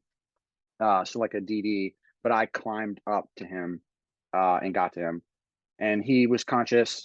Like, hey, what's up, dude? He's like, get me the fuck out of here. I was like, Roger that. It's like, love it, like, dude. I love it. If Uber was around, I'd be like, did you call an Uber? Like I always like to mess with them, and I clipped into him. I clipped into him, and I was like, hey, I got on the radio. I was like, hey, I'm clipped. When you're ready to hoist, I want you to pull power and pull me away from the rock wall, because I didn't want to slide off the rock. I wanted to like short haul up and away to the left. But he was still attached to the wall, and his anchor was like beyond my reach. So I said, hey, you're about to go on a roller coaster ride. It's going to be wild. And I think I said something like, it's like a sex swing, but don't think like that. And he like looked at me, and I took my knife out, and I cut the flat rope, and we just like flew away. We just offset off the wall, and we like swung a little bit. They came into a 20-foot or a 20-knot creep, stabled out, and then like hoisted us up. He was fine, man. I gave him a little bit of pain meds. I think I gave him like fentanyl, because fentanyl works phenomenal for orthopedic stuff. And we always used to drop them off and like call to get like an update. Like, hey, the nurses love, like anytime the Coast Guard and the Navy comes in, they're like, oh, so like we would always call and be like, hey, can I get a patient status update? And the nurse was like, hey, we don't have a patient here by that name. And I was like, well, I know you do, because I just dropped them off 30 minutes ago. And she said, listen, the only way patients are unregistered out of our system, and we hold records for 20 years, is if they pass away or someone physically removed them from the computer system. And I said, oh, well, I know you didn't pass away. So interesting. A week later, I get a letter from the U.S. Marshal Service saying, thank you for rescuing our dude. He's totally fine, and we appreciate everything you did for us. So, snap! That's badass, dude. Yeah. So I don't know what they were doing. Not whatever. But yeah, we picked up a marshal, and that explains the reason why they literally like go get him right now. Like go. So yeah, I got a letter from the U.S. Marshal Service like, hey, thanks for rescuing me. Appreciate it. I was like, I didn't even know. I was like, what the fuck's the marshals doing climbing, dude? You know what I mean? All like, right. Yeah. It's classified, sir. We can't tell you that. Yeah, roger that. Like, yeah. Oh, dude, that's sick. Yeah. Like, So yeah, it was pretty cool. He wasn't that injured. We had to climb to get him, and then we always would come up with stuff on the fly as long as it was safe. But like the whole being, and then now the Petzl has that Lazard. Oh, Pro- beautiful, beautiful kit. yeah, but Dude. that essentially what I did, or what he was tethered into the rock, and us cutting it was that device releasing off of the rock wall. Yep. So it's the same thing. So we did a rescue like that. But yeah, he had all the right gear. So right gear every time saves your life. He had all the right gear. So just daisy chained into him, clipped into my harness, and then cut it and flew off. God. So yeah, we call Bro. that in the shop. We used to call those gentlemen's rescues because they were like very, very non-technical, Yeah. that didn't have to bust open the med bag a bunch, but Yeah, but that's not your typical, yeah. like, go out and grab them rescue. I mean, Well, usually like yeah. they would give us info about the spot beacon, or like especially if it's a inReach beacon, like we would get the number and we can text them. And Yeah. we got nothing. You got a location, go pick him up now, call us when it's over. Roger that. Like very yeah. Black man in a or black suit and a tie in the middle of the desert. My name is Yeah. Joe. All right, Roger Yeah. that, So yeah. And what last name? Smith. Roger Yeah, that. Smith. Yeah. Oh, Joe Smith. Yeah. I know Yeah. that guy. Yeah. Yeah. Met one in Nam, right? Yeah. Yeah. A-team. Yeah. It Oh was my good. God, dude. Freaking love it. All right. I'm going to the next one because I'm loving these. All right. The President of the United States takes pleasure in presenting the Navy and Marine Corps Medal, Gold Star in lieu of second award to Petty Officer First Class, Wayne Papalski, for service set forth in the following citation for heroism while serving as Naval Air Station Whidbey Island, Washington on 24 January 2016.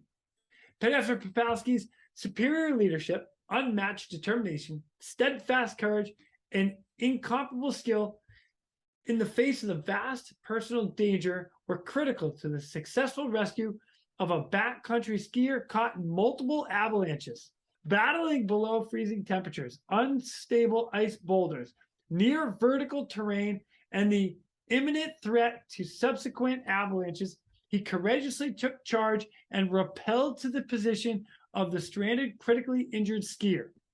Immediately assessing the situation as dire, Petty Officer Papalski found extensive injuries that required the use of a hoisting vest to secure the survivor.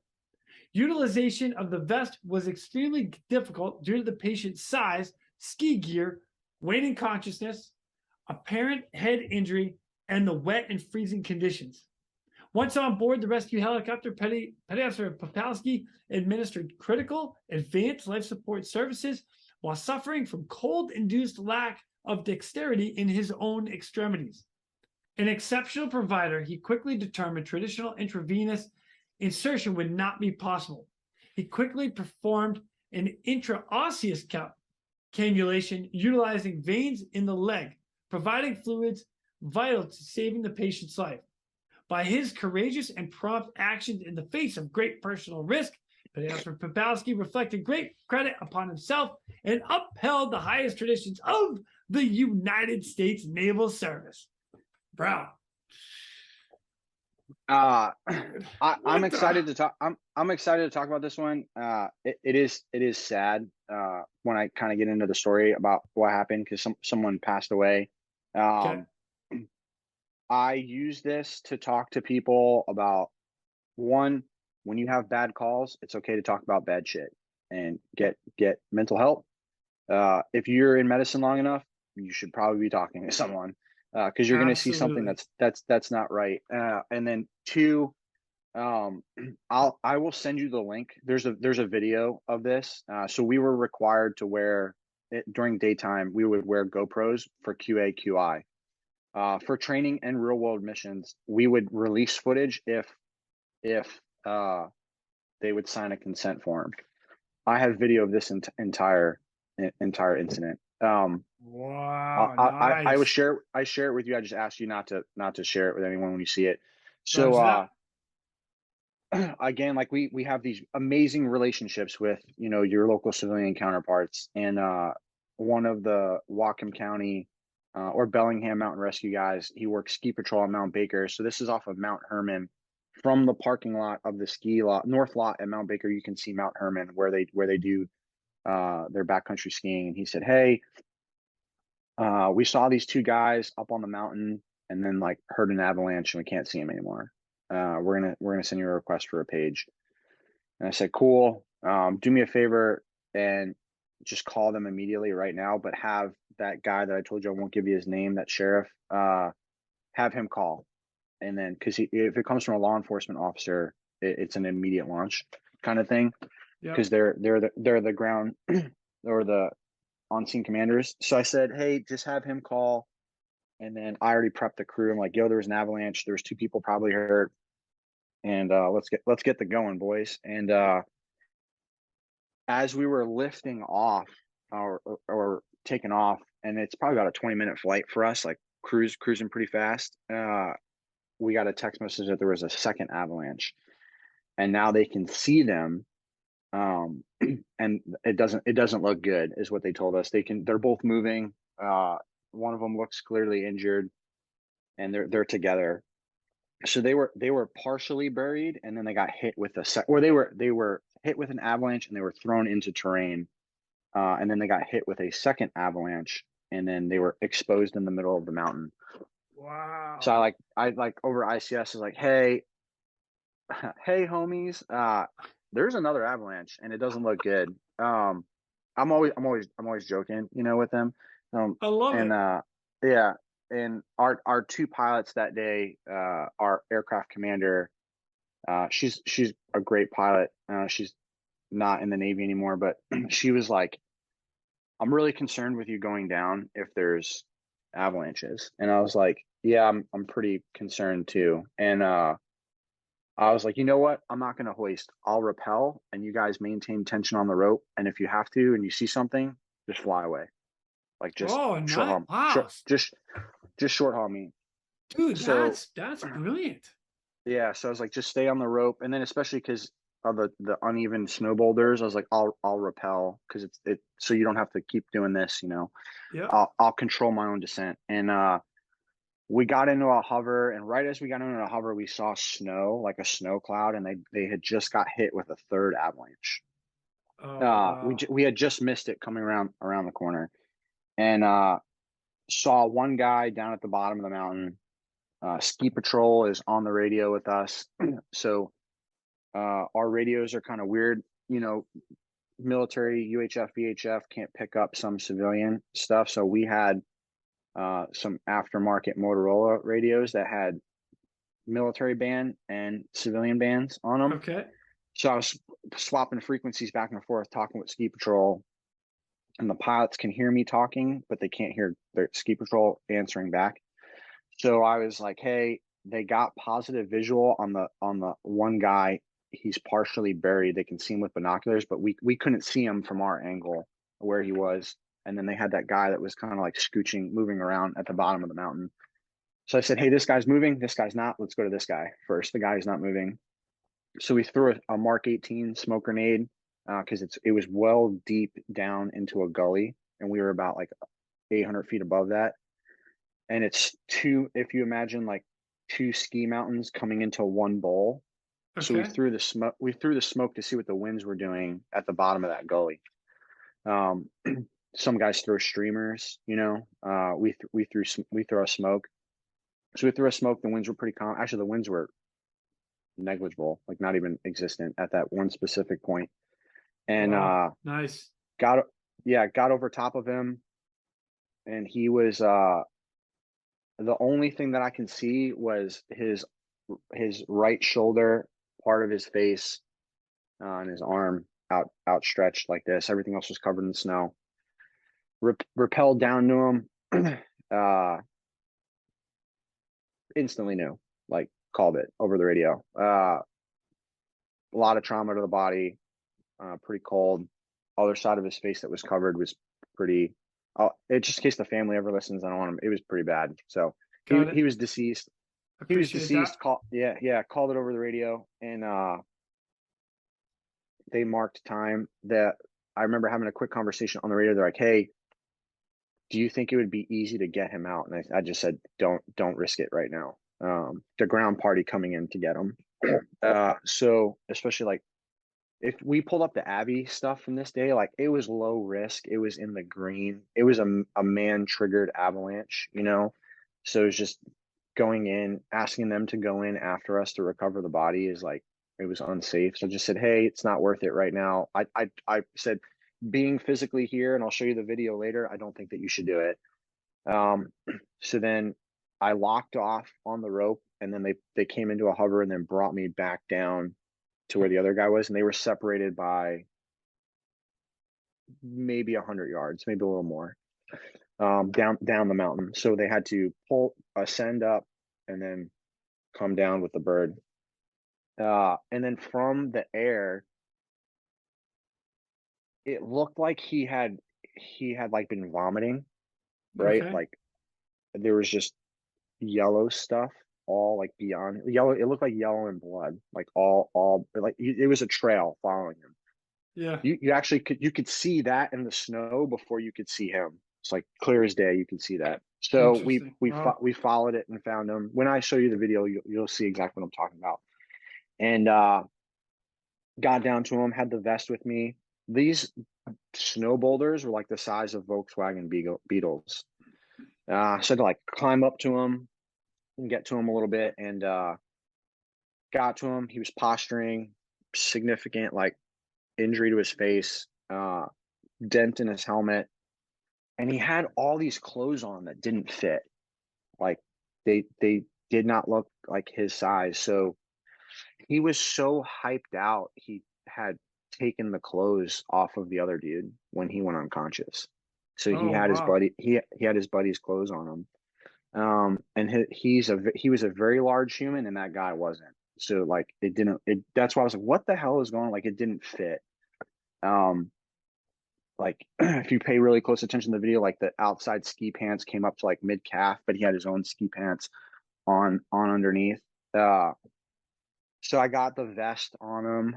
We opted to not do any care on the ground because like as I was on the ground, like the snow was settling and you could feel like the ground moving.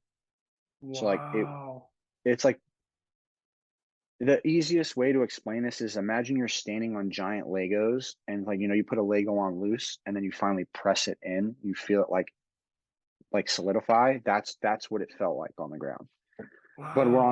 we're on top of these boulders, and the guys from Bellingham Mountain Rescue were keeping an eye on the northern part of the mountain to see if, or the upper part of the mountain to see if there was another slide, because they were just going to like bail on the radio. And I was like, peace, you know, or if I was clipped in, we were leaving.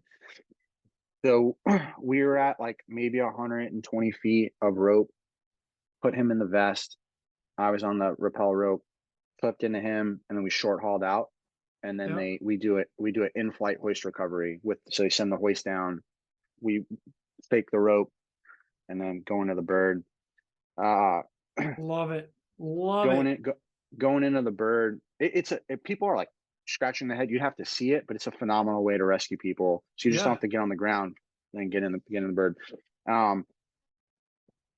Looking back on this now, like when we used to train, we used to like, I'm gonna put my medical gloves on under my regular gloves so that when I do care, I can just take those gloves off and immediately like touch this person and I'll have regular gloves on, so I don't have to sit there like putting medical gloves on. I was sweating so much down there that I had like chill glands in between my glove and my hand because the moisture in my glove froze. So I like Oh, no. I was trying to like pull the glove off. So when I got in the bird, they put him on the litter, or they put him on the deck. We couldn't get the litter rigged. We couldn't get the litter situated quick enough because of all the rope that was faked out. Okay. All the belay rope. So I was trying to undo my carabiners to start working on them, and I had no dexterity. My fingers were like crimped like this and frozen. Yeah. Yeah. Yeah. So I was like, yo, fucking, he's like, Danny, help me right now. So I had to have the crew chief like disconnect my carabiners, but we didn't have approved twist locks at the time. Okay. So we still had screw gate. At the time, they were not making good twist lock metal carabiners. And for aviation, we only used steel because the hook is steel. Yeah. And there's a lot of science behind this. And I've had people like, that's not true. And then they think about it. I'm like, okay, that is true. Repeated use of aluminum carabiners and a steel hook caused microfractures in aluminum carabiners. So that they could break. And it happened to the Canadians a couple times, the Comox dudes, they actually had someone die like that. So we only use steel carabiners. So the steel was frozen, like the Wow. moisture in the Yeah. screw lock. So he had to like bang them a little bit and like, gam sausage, like warm it up, Wow. and he finally gets the carabiners off, and I like get everything off. I'm like going like this with my hands and like trying to like warm them up. So at this time, and in the video, so the dude, he was his eyes were open. I would say he was not alert. I gave him a Glasgow coma scale of about 9, 9 or Holy 10. cow. And in halfway up, he started doing this like Joker smile thing. Like half of his face was drooped, the other half was doing this weird smile. His one eye was fixated, one wasn't. One pupil was super constricted, one was starting to like open up. So, and he had a significant dent on his helmet, and I was like, all right. No other trauma noted. Like chest wall was good, belly soft, non-tender, pelvis was stable. And the only reason I like instantly remembering this is I just taught a class about traumatic brain injury the other day, and Yeah. I showed people this video, so it's like fresh in my mind. But Awesome. he had all those clothes on. I just IO'd him. I was like, fuck this. Like, I don't have time for this. I don't have time to start an IV. IO'd him, flushed him with ketamine. So he screamed for like a second, and then like the ketamine hit, and he didn't care about the bone plug anymore. And he IO'd him. We got warm fluids going, and at that time, right before I pushed the ketamine, he started doing like having episodes of like trismus, like biting down on his jaw like really hard, and he was like spitting, but not really breathing.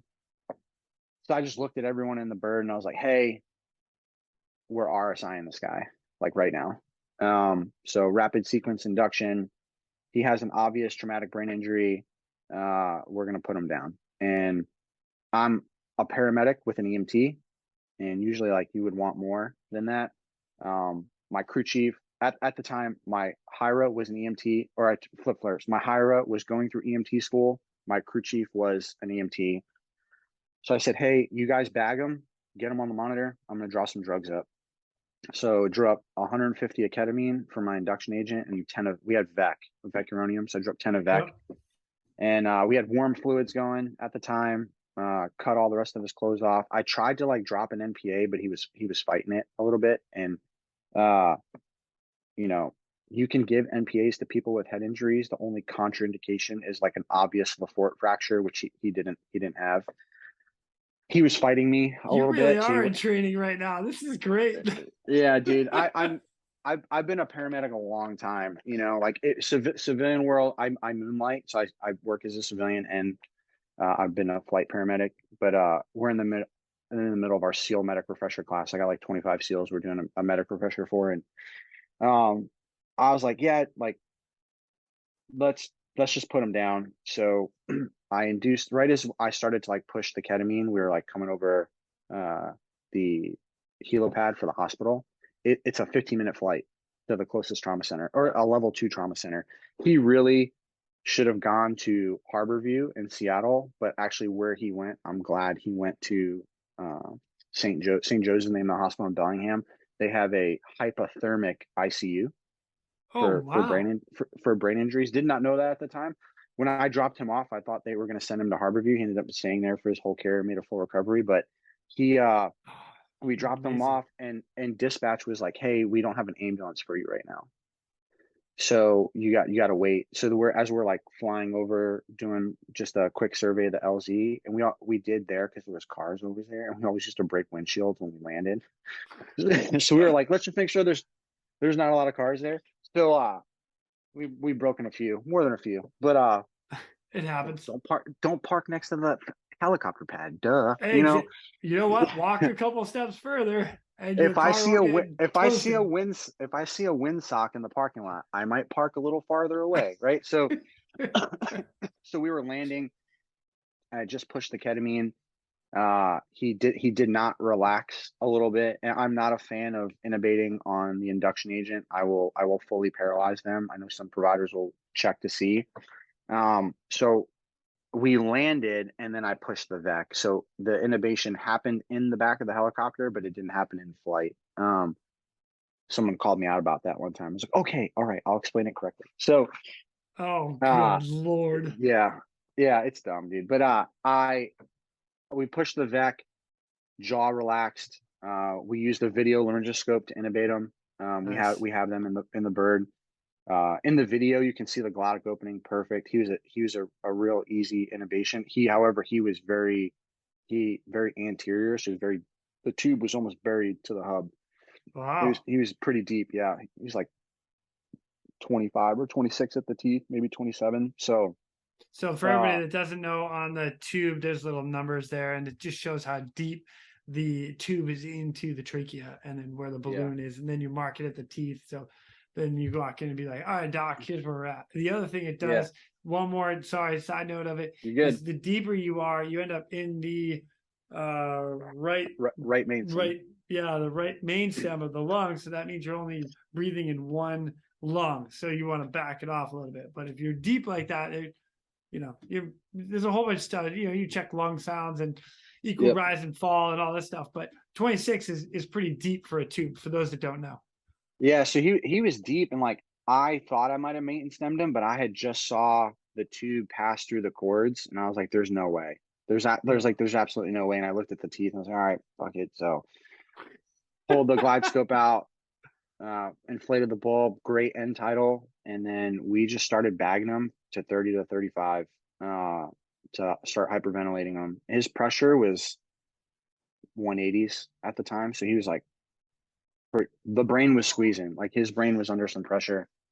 But we turned him over, and then I dropped him off inside the ER, and they immediately started this like hypothermia brain injury protocol. So like I was warming him, they started cooling him.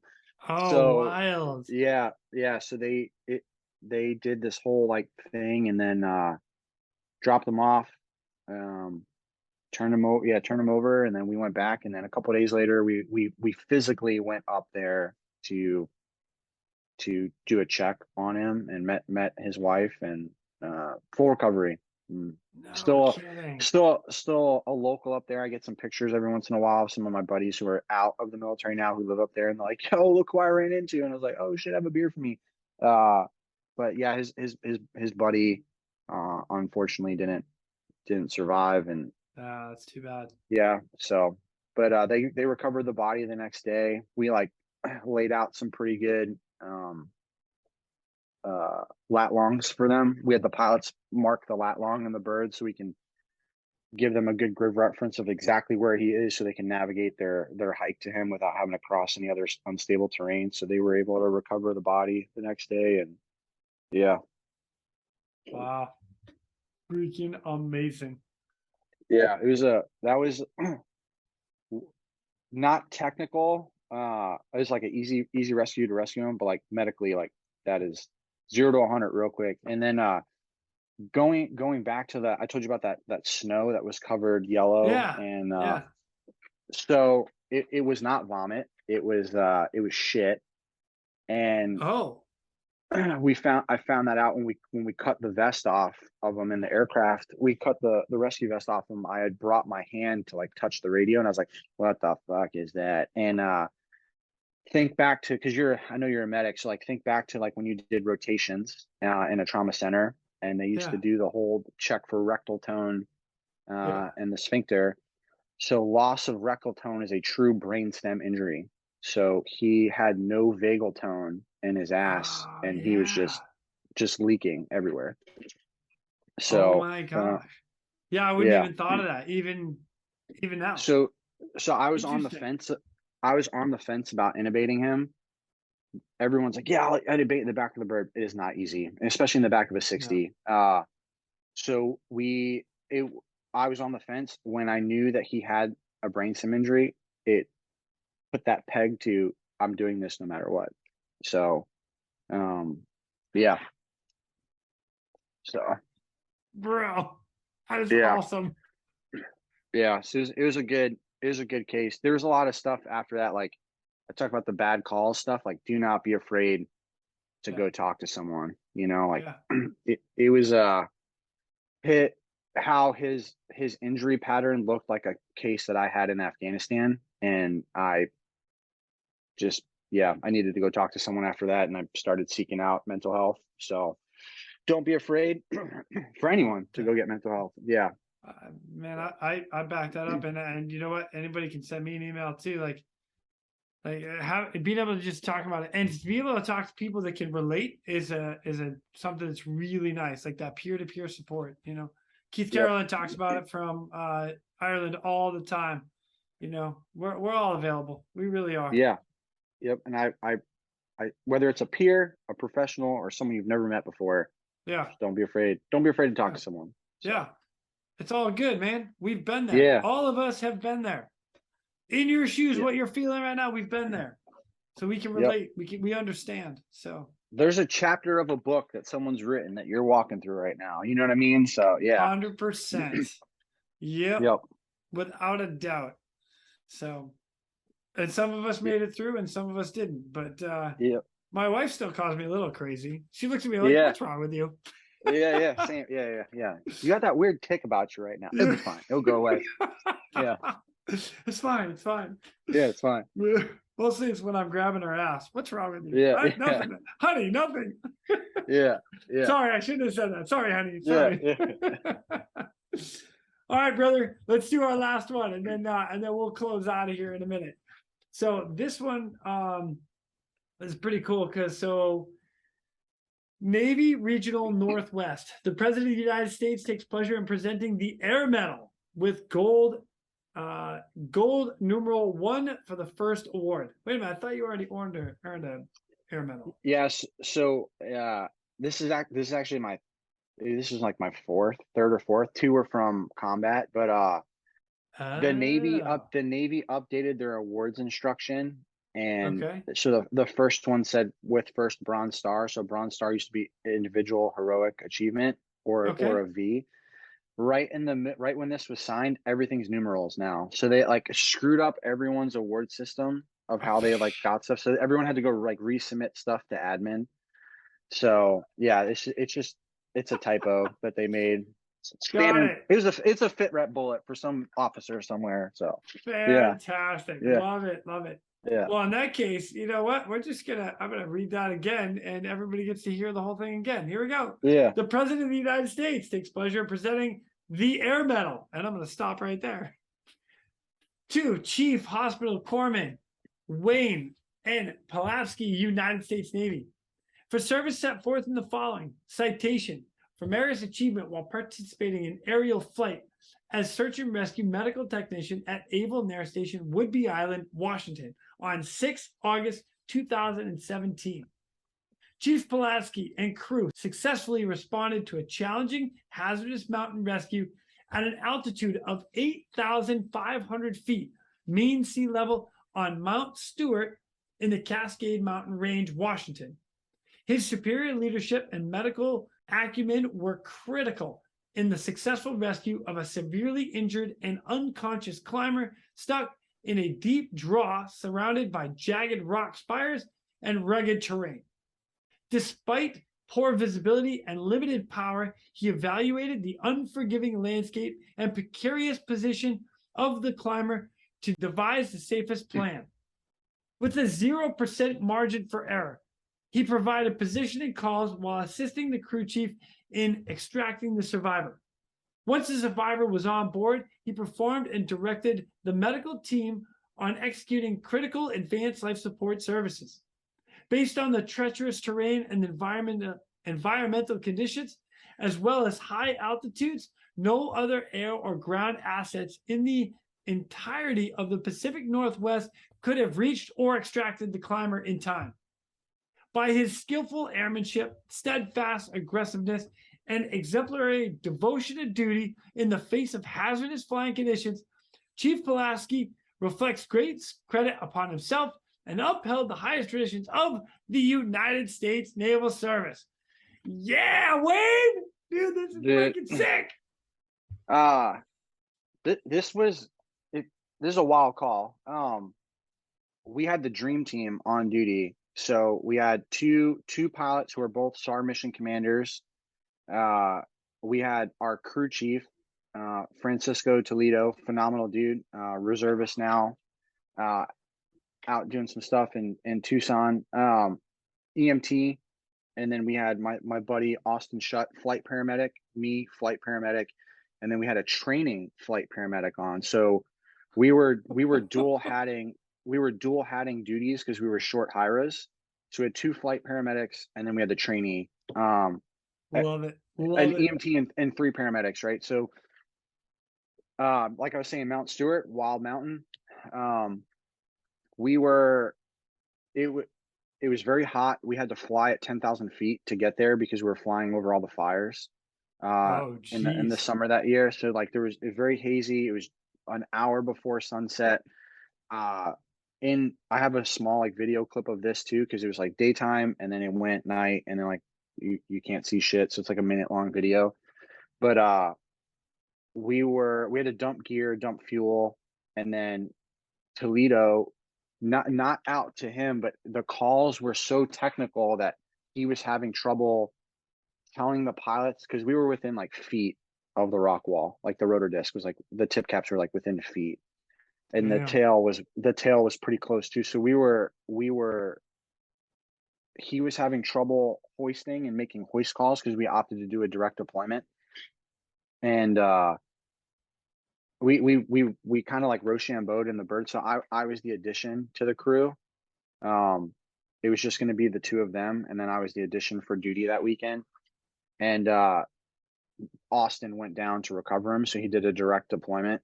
But like, I was just stayed in the bird. So I said, "Hey, Francisco, I was like, hey, you do the hoist since you're running the hoist, and I'll make all your directional calls because I'm a crew chief as well. So I was like, I'll make all your directional calls. So I assumed control with the pilots, and I was Yep. like, hey, I have all controls. The pilots just do everything, and then he's got the hoist. So he's giving hoist calls. Doesn't have to pick his head up to look at the rock wall at all. Looking down, we had the assist medic looking at, or our dude who was in training. He was out the left side, ensuring that we would have an out if we started to droop power, like give us directional calls, clear into the left. And Nice. we had our left seat pilot. So then I'm just giving directional calls like, hey, stop forward, stop back, come left one. And then Franny was kind of just like giving hoist calls up and down. He got down on the ground, and then I believe that this was a vest. We had the new vest at the time. We got finally upgraded. So I believe this was a vest, not a litter. I'd have to look back at the report, but he was fucked up. He had a significant head injury, chest wall injury. He fell pretty good bit. We got him in, or Austin got him into the aircraft. We peeled off to the left, and then just march. Going through March, didn't see any bleeds. That was actively bleeding. He had a massive head lack. The bleeding, I ended up like opening the flap, shoving combat gauze in it, closing the flap. So Oh, wow. Oh, damn. yeah, it was right back here behind the ear, like because we put him in the C collar, and then Yeah, we yeah. noticed that his ear was sticking up flat like this. So like that's not normal. So we finished massive hemorrhage, and then I went to go look in his airway, and Austin was taken from the waist down, and I looked in his airway, and it was just covered. It was just filled with rocks and dirt. He just had dirt in his airway, like mass amounts of dirt in his airway. And I said, Austin, I was like, I don't like this. And I was like, look, and I shined my light, and he looked, and he was like, what do you want to do? And I was like, let's fucking tube him. And he was like, cool. So we RSI'd him in the back of the bird.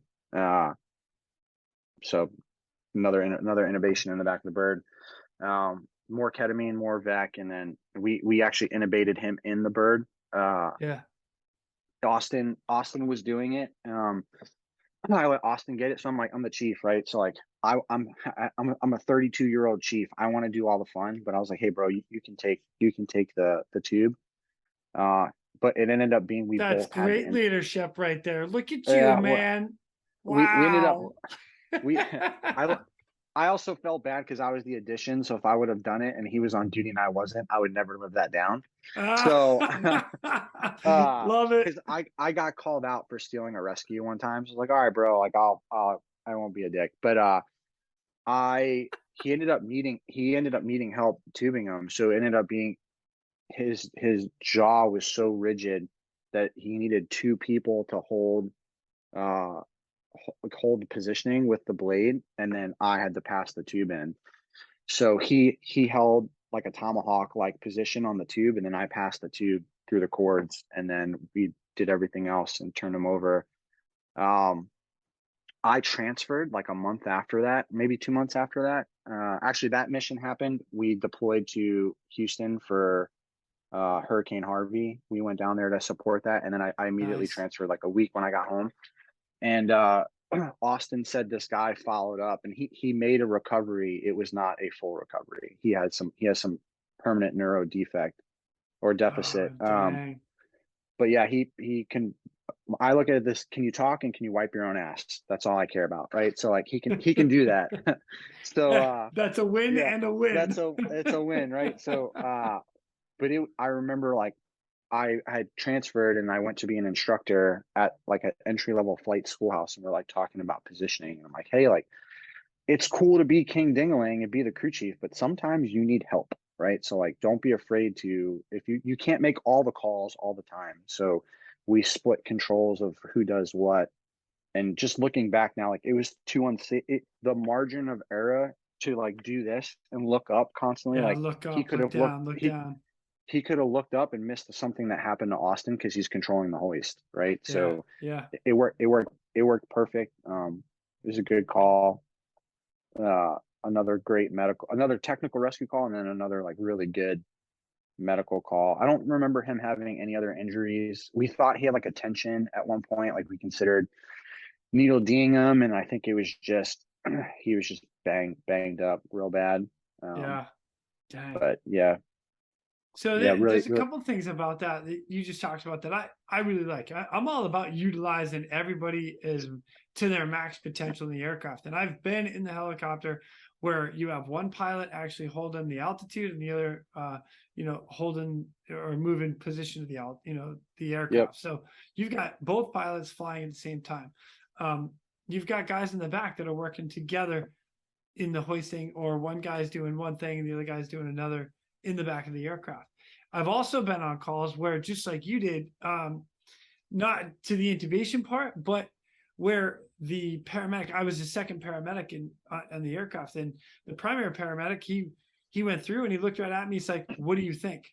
And I was like, "You know what? This is what I think as well." And then we proceeded to, treat the patient together. So to feed off each other, man, I'm all about it. Like it's yeah. It was it's a big team effort. CRM all yeah. day long. We were doing it too because the trainee, we were like, trying to. He had like 10 rescues as a trainee, like just being on duty. And Wow, we're like, nice. he had, like to have a bunch of Sikorsky passes and not even be qualified, it's like a big deal, right? So he we were trying to like engage him too, like, so like what do you think? And then it at first, then it quickly became, all right, this isn't a training moment anymore. Like this is, we gotta like got work to do, Yeah, boys, so yeah. it, put your thinking caps on. But he was a tough innovation. It was so dry from all the dirt and like rock in his mouth. Can't suction that shit out.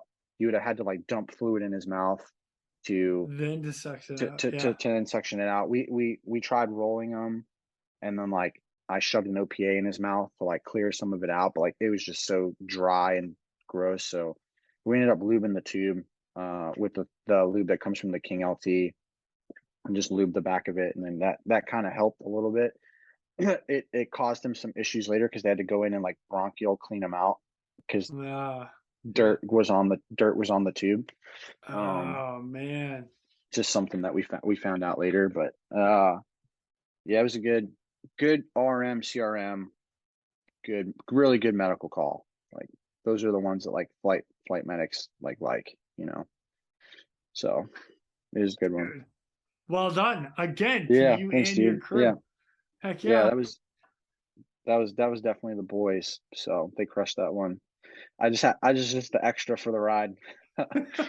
So Oh, that's good. yeah, I'll tell you what, man. So we've been on for quite a while now. We've listened to some crazy good stories, and I know you have a whole bunch more, in your arsenal that you could tell. yeah, But maybe we might have to meet up again one day and do this again yeah, just to hear a couple more. But I would like to ask you, like my standard question, advice that you would give to everybody else that's standing duty out there on watch, on call right now, even the ones that are coming up and want to do our job. What advice would you pass down?